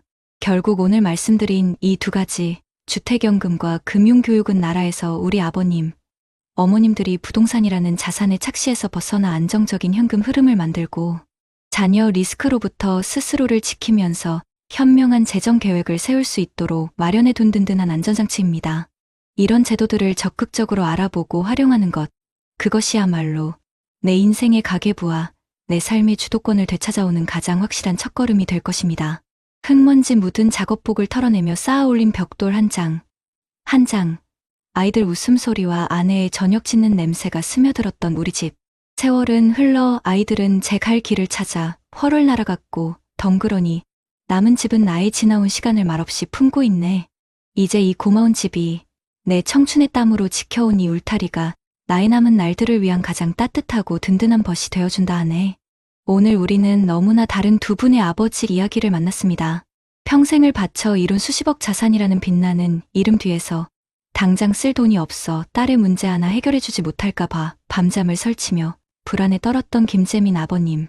그리고 자식에게 무작정 돈을 내어주는 대신 스스로 인생의 운전대를 굳건히 잡고 돈에 대한 원칙과 지혜를 가르쳐주며 모두의 행복을 지켜낸 최인규 아버님. 두 분의 모습은 어쩌면 오늘을 살아가는 우리 아버님, 어머님들의 마음속에 공존하는 두 개의 자화상일지도 모릅니다. 자식을 위해서라면 무엇이든 해주고 싶은 마음과 이제는 오롯이 나 자신의 삶을 지켜내고 싶다는 마음 사이에서의 깊은 고뇌 말입니다. 많은 분들이 평생 자식들 입에 맛있는 것 하나 더 넣어주고 좋은 옷 한 벌 더 입히기 위해 당신의 모든 것을 희생하며 살아오셨습니다. 그렇게 일궈낸 집 한 채는 단순한 재산이 아니라 내 젊음과 맞바꾼 훈장이자 내 삶의 역사 그 자체일 것입니다. 하지만 이제 우리는 스스로에게 물어야 합니다. 그 훈장이 내 남은 인생의 발목을 잡는 무거운 족쇄가 되어서는 안 되지 않겠습니까? 오늘 우리가 이야기 나눈 주택연금은 그저 나라에서 돈을 빌리는 차가운 제도가 아닙니다. 그것은 평생 나와 내 가족을 지켜준 고마운 집에게 이제는 나를 위해 일해달라고 따뜻하게 말을 건네는 일입니다. 내 청춘의 땀방울이 스며있는 그 집에서 여생을 편안히 보내면서 매달 꼬박꼬박 내 통장에 찍히는 월급으로 자식들 앞에서도 친구들 앞에서도 당당하게 밥 한 번 살 수 있는 여유와 존엄을 되찾는 일입니다. 또한 다 큰 자녀에게 재산을 물려주는 것만이 부모의 마지막 사랑이라고 생각하는 분들이 많습니다. 하지만 진정한 사랑은 무엇일까요? 내가 없으면 어떡하나 하는 걱정에 끈을 놓지 못하고 자녀의 인생에 계속해서 내 돈과 내 삶을 쏟아붓는 것일까요? 아니면 내가 없어도 단단하게 제 삶을 책임질 수 있도록 홀로 설 힘을 길러주는 것일까요? 정부와 지자체에서 마련한 수많은 금융교육들은 바로 이 건강한 거리두기와 현명한 독립을 도와주는 지혜의 나침반입니다. 더 이상 자식의 돈 문제에 함께 흔들리지 않고 내 삶의 중심을 단단히 잡을 수 있도록, 그래서 결국 자녀들이 부모에게 기댈 생각을 버리고 진정한 어른으로 거듭날 수 있도록 돕는 가장 현실적인 방법입니다. 우리 아버님, 어머님, 이제는 괜찮습니다. 평생을 애쓰셨으니 이제는 조금 이기적이셔도 괜찮습니다. 자식에게 모든 것을 내어주고 텅 빈 곳간을 보며 한숨 짓는 부모가 아니라 내 삶이 풍요롭고 행복해서 그 온기를 자녀들에게 나누어주는 부모가 되어주십시오. 눈물 젖은 빵을 건네는 희생이 아니라 따뜻하고 풍성한 밥상 앞에서 함께 웃을 수 있는 행복을 선택하십시오. 나라가 마련한 든든한 제도의 손을 잡고 내 인생의 가계부를, 내 삶의 주도권을 다시 찾아오시길 간절히 바랍니다. 당신의 남은 인생은 누군가의 아버지, 어머니로서의 삶이 아닌 세상에서 가장 귀한 당신, 바로 나 자신을 위한 찬란한 시간이 되어야만 합니다. 이제 세상에서 가장 위대한 나를 위한 진짜 인생 후반전을 시작하실 시간입니다. 선생님, 평생 땀 흘려 마련한 아파트 한 채가 갑작스러운 배우자의 암 진단비 때문에 하루아침에 사라질 수도 있다는 공포, 혹시 느껴보신 적 있으신가요? 근당에 20억짜리 건물을 가진 제 친구도 당장 다음 달 생활비가 부족해 밤잠을 설친다고 합니다. 통장에 자산은 찍혀 있는데 왜 우리는 여전히 돈 걱정에서 벗어날 수 없는 걸까요? 그게 정말 우리가 꿈꾸던 편안한 노후가 맞을까요? 이미 현명한 사람들은 깨닫고 있습니다. 이 지긋지긋한 불안감의 진짜 원인은 자산의 크기가 아니라 매달 숨통을 틔워주는 현금 흐름이 막혀있기 때문이라는 것을요. 혹시 선생님께서는 아직도 부자가 되면 자유로워진다는 낡은 공식에 갇혀 완전히 잘못된 방향으로 노를 젓고 계신 건 아닐까요? 오늘 그 돈 걱정의 뿌리를 완전히 뽑아버릴 진짜 경제적 자유의 첫걸음을 떼게 해드리겠습니다. 평생 지켜온 내 가게, 내 건물이 왜 정작 나를 지켜주지 못하는 걸까요? 뽀얀 먼지가 내려앉은 낡은 선풍기가 끼익 소리를 내며 고개를 돌릴 때마다 종로 광장시장 한복판에 자리한 만복상회의 고소한 참기름 냄새가 골목 안으로 퍼져나갔다. 박만복 사장은 볕 좋은 가판대에 앉아 돋보기를 코끝에 걸친 채 신문을 읽는 것이 유일한 낙이었다. 45년, 그가 이 작은 가게와 그 가게가 속한 2층짜리 상가 건물의 주인이 되기까지 걸린 시간이었다. 시장 사람 누구도 박 사장을 무시하지 못했다. 그는 이 골목의 산증인이자 모두가 부러워하는 건물주였으니까. 아이고, 박 사장, 오늘도 왕처럼 앉아 계시네. 건물주 팔자는 역시 달라. 옆하게 떡집 최 씨가 떡 한 접시를 들고 와 너스레를 떨었다. 박 사장은 신문에서 눈을 떼지도 않은 채 헛기침을 하며 대꾸했다. 최 사장은 몰라. 이 건물 하나 지키려고 내 젊은 날 허리가 어떻게 휘었는지. 자식놈 대학 보내고 시집 장가 보내고 이놈이 내 청춘이고 내 훈장이야. 그의 목소리에는 지독한 가난을 이겨낸 자의 자부심이 짙게 배어 있었다. 통장에 돈이 쌓이는 것보다 등기부등본에 찍힌 자신의 이름 석자를 보는 것이 더 큰 위안이었다. 돈이야 있다가도 없는 것. 하지만 이 땅과 건물은 누가 훔쳐가지도 못할 영원한 내 것이라는 믿음. 그것이 박만복의 세계를 지탱하는 기둥이었다. 가게 안쪽에서 아내 이순자 씨가 마른 기침을 하며 나왔다. 영감, 신문 그만 보고 안으로 들어와요. 바람이 차네. 괜찮아. 늙으면 뼈에 바람 좀 들어가야 정신이 들어. 고집은 저녁에 아들네 온다니까 당신 좋아하는 갈비나 좀 재워야겠네. 어제부터 자꾸 속도 더부룩하고 기운이 없는 게 나도 이제 늙었나 봐.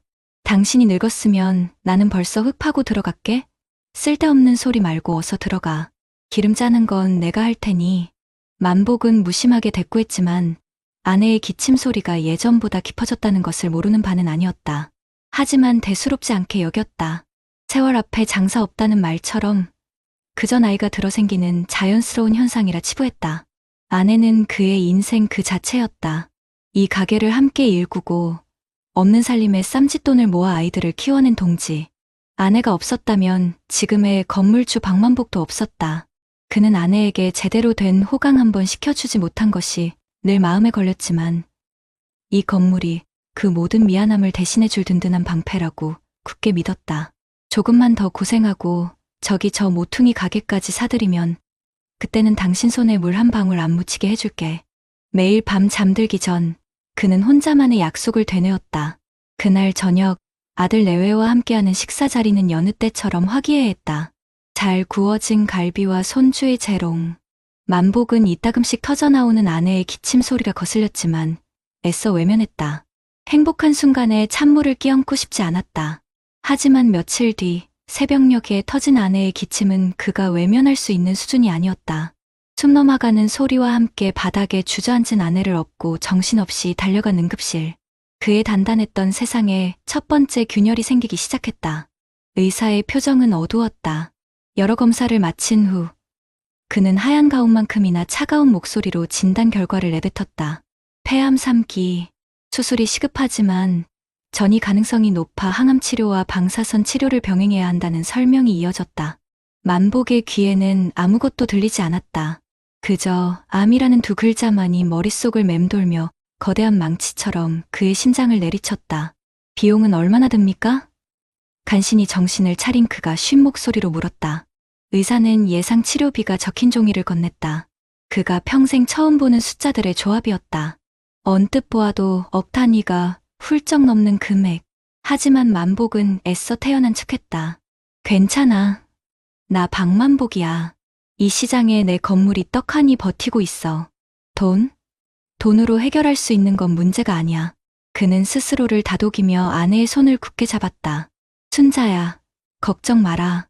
내가 있잖아. 이 박만복이가 어떻게든 당신 살릴 거니까 당신은 그냥 마음 굳게 먹고 의사 선생님 말만 잘 들어. 알았지? 아내는 말없이 눈물만 흘렸다. 그 눈물이 불안 때문이 아니라 남편에 대한 미안함 때문이라는 것을 그는 아직 알지 못했다. 치료는 즉시 시작되었다. 첫 수술비와 입원비. 만복은 가게 금고와 통장에 있던 현금을 모두 끌어모아 가까스로 해결했다. 하지만 그것은 시작에 불과했다. 하루가 멀다고 날아오는 병원비 청구서, 값비싼 비급여 항암제, 그의 통장 잔고는 눈 녹듯 사라져갔다. 그는 은행을 찾아갔다.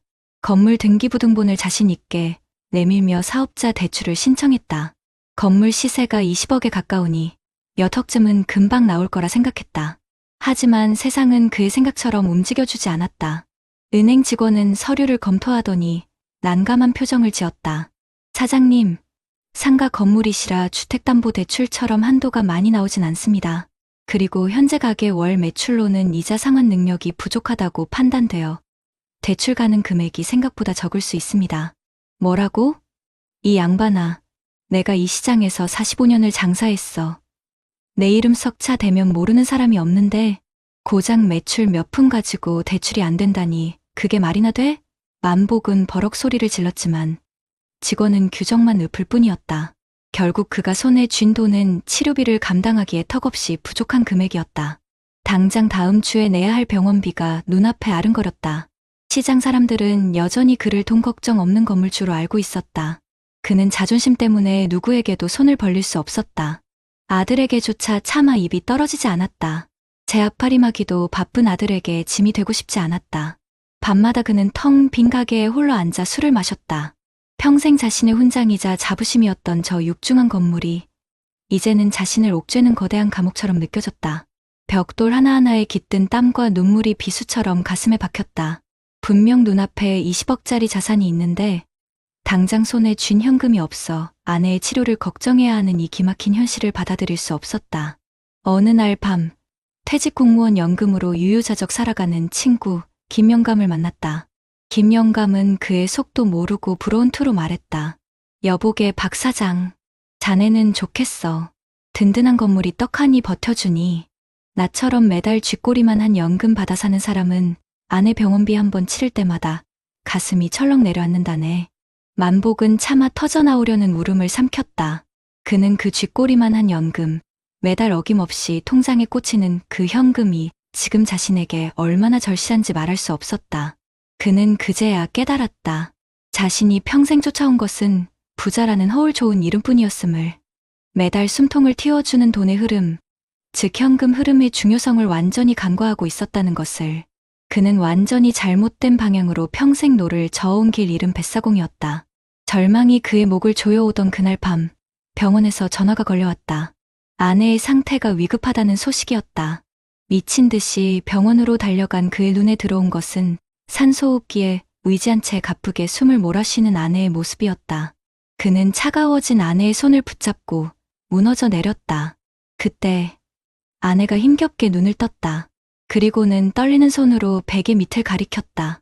만복이 베개 밑을 더듬자 낡은 비닐에 겹겹이 쌓인 통장 하나가 손에 잡혔다. 아내, 이순자의 이름으로 된 통장이었다.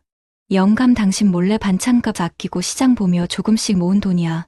얼마 안 되지만 우리 아들한테 짐 되지 말고 당신 몸보신이라도 해. 가쁜 숨을 몰아쉬며 겨우 말을 잇는 아내의 눈에서 눈물이 흘렀다. 통장을 펼쳐본 만복의 눈이 커졌다. 꼬깃꼬깃한 10,000원짜리, 50,000원짜리를 입금한 기록들이 수십 년의 세월을 증명하고 있었다. 그리고 마지막 장에 찍힌 잔액, 5,300만 원. 누군가에게는 작은 돈일지 몰라도 그것은 아내의 한평생이 고스란히 담긴 피 같은 돈이었다. 그 순간 만복은 평생 지켜온 자신의 모든 것이 무너져 내리는 것을 느꼈다. 그가 믿어왔던 단단한 건물, 자산, 부자라는 허울. 그것들은 아내의 얄팍한 통장 앞에서 아무런 힘도 쓰지 못하는 종이 조각에 불과했다. 아내는 평생 남편의 성공을 위해 자신을 희생하면서도 정작 남편이 만들어 놓은 거대한 성이 얼마나 허약한 모래성인지를 본능적으로 알고 있었던 것이다. 그래서 자신만의 방식으로 작지만 꾸준한 현금 흐름을 만들어 대비하고 있었다. 만복은 아내의 손을 붙잡고 오열했다. 평생 흘리지 않았던 눈물이 봇물 터지듯 쏟아졌다. 후회와 미안함, 그리고 뒤늦은 깨달음이 뒤섞인 눈물이었다. 그는 통장을 가슴에 품고 아내를 향해 절규했다. 순자야, 내가 평생 지켜온 게 이 건물이 아니라 바로 너였는데 이놈의 건물이 뭐라고 당신 아픈 것도 모르고 내가 그걸 이제야 알았다. 이 멍청한 놈이 이게 최선이었냐고. 나한테 이게 최선이었냐고. 그의 절규는 텅 빈 병실 복도를 울렸다. 그가 평생 쌓아 올렸다고 믿었던 부의 성은 아내의 사랑이라는 주춧돌이 빠지자 속절없이 무너져 내리고 있었다. 이제 그는 깨달았다. 진정한 부는 통장 잔고의 숫자가 아니라 사랑하는 사람과 함께하는 오늘 하루를 걱정 없이 보낼 수 있는 자유라는 것을. 그 자유는 자산의 크기가 아니라 마르지 않는 샘물처럼 꾸준히 흘러 들어오는 현금의 힘에서 나온다는 것을. 날이 유독 차가운 겨울밤이었다. 여러분 어떠시나요? 위의 사례는 정말 비참하고 서글픈 인생 아닌가요? 하지만 지금부터 소개해드리는 사례는 정반대의 선택으로 행복한 노후를 보내고 있는 분을 소개해드리겠습니다. 햇살이 거실 깊숙이 스며드는 오전 9시. 경기도 고양시의 한 아파트에서 최수호 씨는 아내 김은희 씨가 정성껏 내린 드립 커피 향을 맡으며 하루를 시작한다. 35년간 교직에 몸담았던 그는 5년 전 명예롭게 퇴직한 후 아내와 함께 화초를 가꾸고 일산 호수공원을 산책하며 소박하지만 더없이 평화로운 노후를 보내고 있었다. 그의 재산 목록은 단출했다. 젊은 시절 무리해서 장만했던 이 30평대 아파트 한 채와 매달 25일이면 어김없이 통장에 들어오는 공무원 연금 350만 원. 그것이 전부였다. 주변에서는 최 선생은 평생 고지식하게 살더니 결국 남은 게 그것뿐이라며 혀를 차는 이들도 있었다. 특히 강남에 빌딩을 사들여 떵떵거리는 사업가 친구 오재근은 만날 때마다 그를 안타깝다는 듯이 쳐다봤다. 수호야, 자네는 머리는 좋았는데 돈 버는 머리는 없었어. 교사 월급 푼돈 모아서 어느 세월에 부자 되겠나? 나처럼 용기를 내서 빚으로 건물을 샀어야지. 봐, 지금 30억이 넘잖아. 자네 연금 100년 모아도 못 만질 돈이야. 친구의 말에 가슴이 쓰라린 날도 많았다. 월급의 절반 이상을 떼어 연금과 저축에 붓고 아이들 학원 하나 더 못 보내줄 때 아내에게 미안한 마음도 컸다. 하지만 그는 흔들리지 않았다. 화려한 성을 쌓기보다 어떤 비바람에도 무너지지 않는 단단한 요새를 만들자. 이것이 그와 아내의 오랜 약속이었다. 그는 눈에 보이는 자산의 크기보다 마르지 않는 샘물처럼 꾸준히 흘러나올 현금의 가치를 더 굳게 믿었다. 그러던 어느 봄날, 아내와 함께 동네 뒷산을 오르던 최수호 씨의 가슴에 난생 처음 느껴보는 극심한 통증이 찾아왔다. 하늘이 노랗게 변하고 숨이 턱 막히는 순간, 그는 정신을 잃고 쓰러졌다. 119 구급차에 실려 도착한 대학병원 응급실. 그의 병명은 급성 심근경색이었다. 당장 관상동맥우회술이라는 큰 수술을 받아야 한다는 의사의 설명이 이어졌다. 수술비와 입원비, 향후 치료비를 합치면 얼추 4천만 원에 가까운 큰돈이었다. 소식을 듣고 한달음에 달려온 아들이 하얗게 질린 얼굴로 병원비 걱정을 꺼냈다. 아버지, 괜찮으세요? 수술비는 제가 어떻게든 마련해 볼게요. 제 아파트라도. 아들의 말을 가만히 듣고 있던 최수호 씨는 희미하게 미소를 지으며 아내를 바라보았다. 여보, 안방 서랍에 있는 파란색 파일 좀 갖다 줄래? 잠시 후 아내가 가져온 낡은 파일에는 부부가 평생 동안 준비해온 노후의 요새가 차곡차곡 정리되어 있었다. 20년 넘게 붓고 있던 건강보험과 실손보험 증서, 만기가 된 저축성보험, 그리고 비상예비비로 따로 관리해온 CMA 통장까지. 그는 단 한 번도 병원비 때문에 아들에게 손을 벌리거나 평생의 보금자리인 아파트를 담보로 잡힐 걱정을 할 필요가 없었다. 수술은 성공적으로 끝났고 병원비의 상당 부분은 보험으로 해결되었다. 남은 비용은 비상금 통장에서 인출해 깔끔하게 처리했다. 그가 병상에 누워있는 동안에도 연금은 어김없이 통장에 입금되어 아내의 생활비와 병원 간병 비용을 너끈히 감당해 주었다.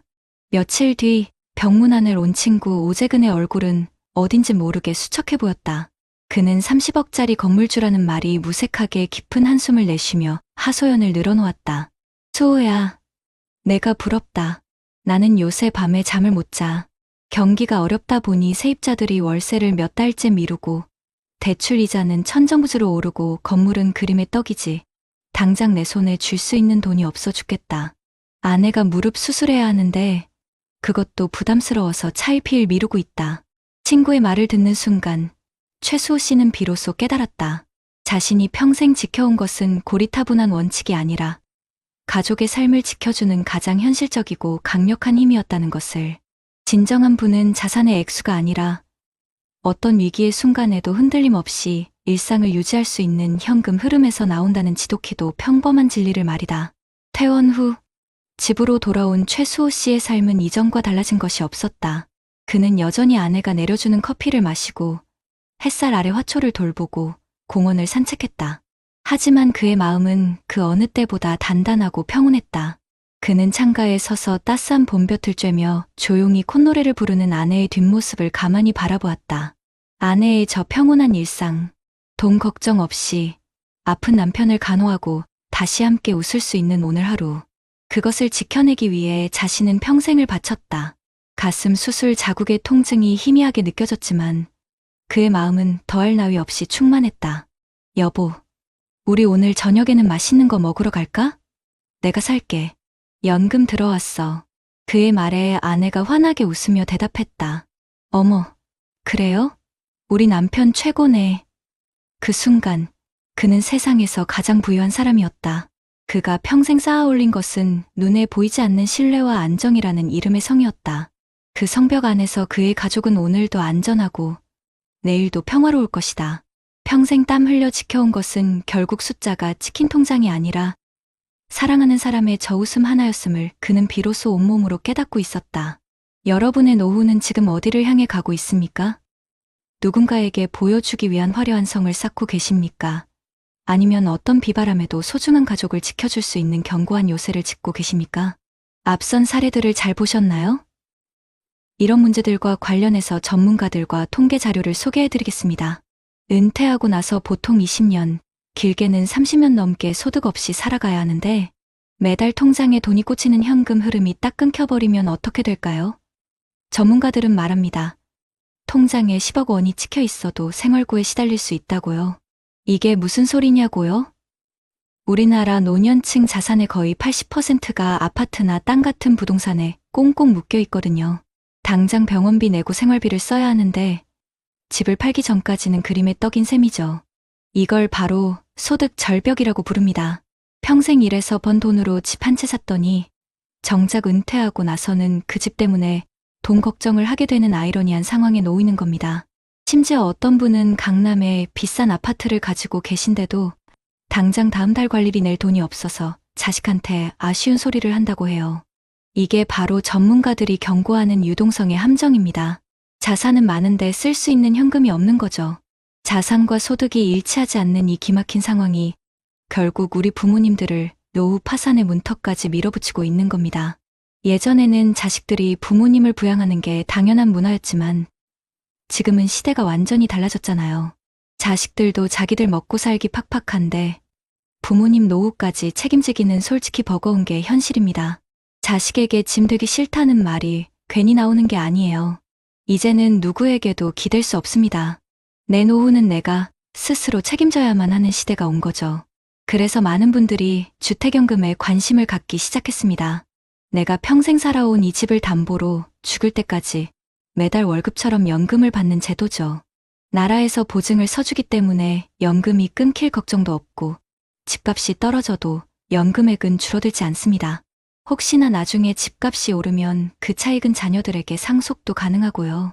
어떤 분들은 주택연금 가입하면 자식한테 물려줄 집이 없어지는 거 아니냐고 걱정하시는데 이건 정말 큰 오해입니다. 주택연금은 내 집에 계속 살면서 연금을 받는 거고 나중에 부부가 모두 세상을 떠난 뒤에 집을 처분해서 그동안 받은 연금을 정산하는 방식이에요.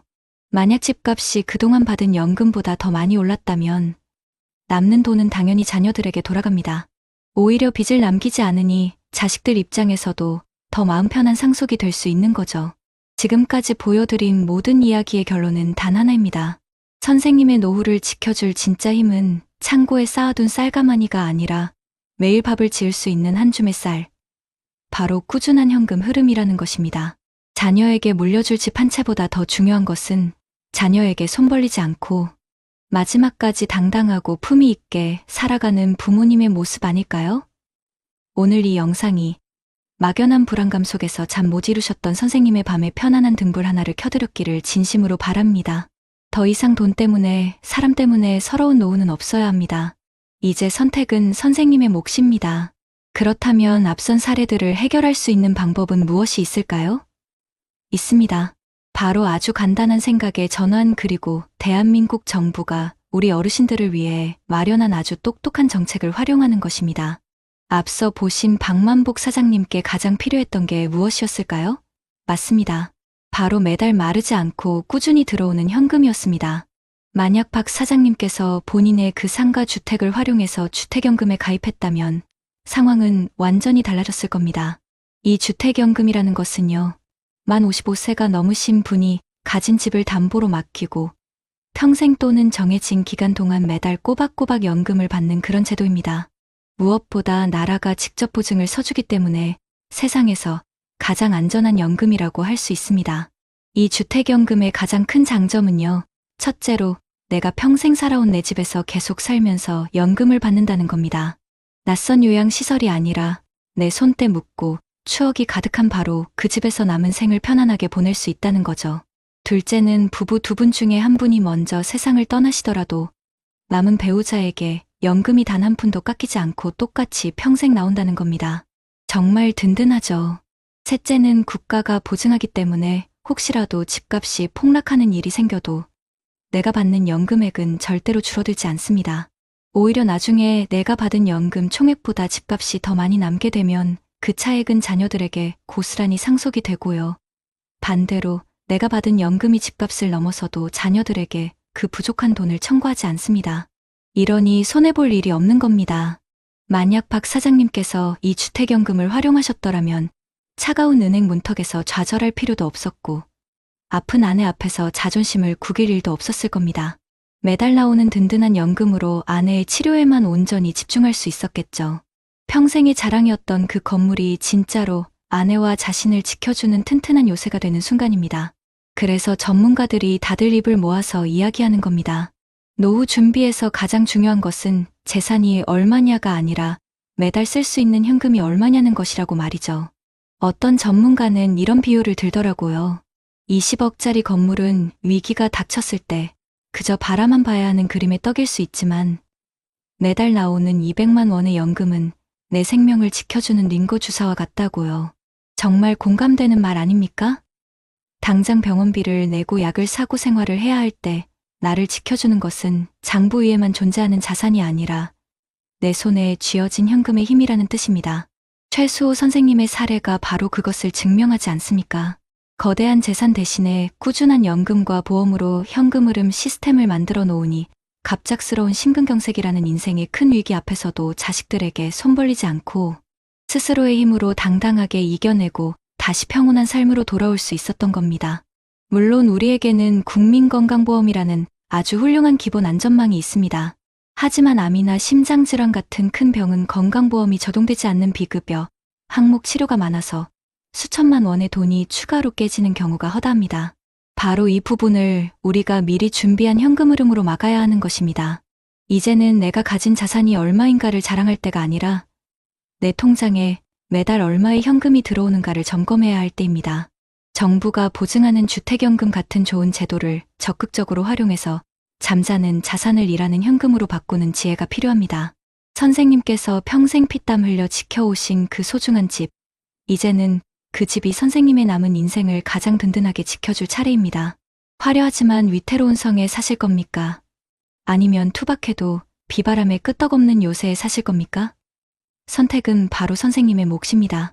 세월이 내게 가르쳐 주었네. 그저 단단하기만 한 돌멩이보다 묵묵히 비바람 견디며 제자리에 서서 푸른 잎 틔우고 그늘을 내어주는 한 그루 늙은 나무가 더 위대하다는 것을. 우리네 인생도 그렇지 않습니까? 평생의 자랑이라 여겼던 거대한 건물 앞에서 차가운 현실의 벽에 부딪혀 자존심마저 무너져 내렸던 박만복 사장님의 이야기. 그리고 갑작스러운 인생의 폭풍 앞에서도 미리 준비해 둔 현금이라는 든든한 우산 덕에 당당하게 위기를 이겨내고 다시 평온한 미소를 되찾으신 최수호 선생님의 모습. 오늘 우리는 너무나도 다른 두 분의 노후를 함께 지켜보았습니다. 한 분은 위기가 닥쳤을 때 그저 바라볼 수밖에 없는 그림의 떡을 가지고 계셨고, 다른 한 분은 매일의 삶을 촉촉하게 적셔주는 마르지 않는 샘물을 가지고 계셨습니다. 무엇이 이 두 분의 희비를 갈라놓았을까요? 그것은 재산의 크기가 아니었습니다. 바로 내 삶을 마지막 순간까지 존엄하게 지켜줄 수 있는 현금의 힘이었습니다. 어르신, 선생님, 평생 허리띠 졸라매고 굳은 일 마다치 않으며 지켜오신 그 집을 한번 바라봐 주십시오. 그 벽돌 한 장, 기둥 하나에는 우리 아이들 웃음소리가 스며 있고 아내와 남편의 깊은 사랑이 새겨져 있으며 선생님의 피와 땀으로 얼룩진 고단했던 청춘의 시간이 고스란히 담겨 있습니다. 그 집은 단순한 재산이 아닙니다. 바로 선생님의 인생 그 자체입니다. 이제는 그 인생이, 그 집이 선생님께 보답할 차례입니다. 자식들에게 물려주기 위해 마지막까지 고통을 감내하는 것이 부모의 사랑이라 생각하셨습니까? 아닙니다. 진짜 사랑은 내 삶을 마지막까지 건강하고 행복하게 가꾸어 자녀들에게 걱정 대신 평안한 미소를 물려주는 것입니다. 정부가 보증하는 주택연금은 바로 그 미소를 지켜드리기 위한 나라의 약속입니다. 내가 평생을 바친 이 집에서 남은 생을 편안히 보내며 내 배우자의 손을 마지막까지 놓지 않을 수 있도록, 그리고 혹여 아픈 날이 오더라도 자식에게 손 벌리지 않고 당당하게 치료받을 수 있도록 이제 그 집이 선생님의 가장 든든한 버팀목이자 요새가 되어줄 것입니다. 화려하지만 언제 무너질지 몰라 불안에 떠는 성의 주인이 되시겠습니까? 아니면 소박하지만 그 어떤 비바람에도 나를 지켜주는 따뜻한 보금자리의 주인이 되시겠습니까? 선택은 바로 선생님의 몫입니다. 그리고 그 선택이 바로 우리 모두가 꿈꾸는 아름답고 존엄한 노후의 첫걸음이 될 것입니다. 부디 평생 고생하신 당신께서 세상 가장 행복한 노후를 보내시기를 진심으로 기원합니다.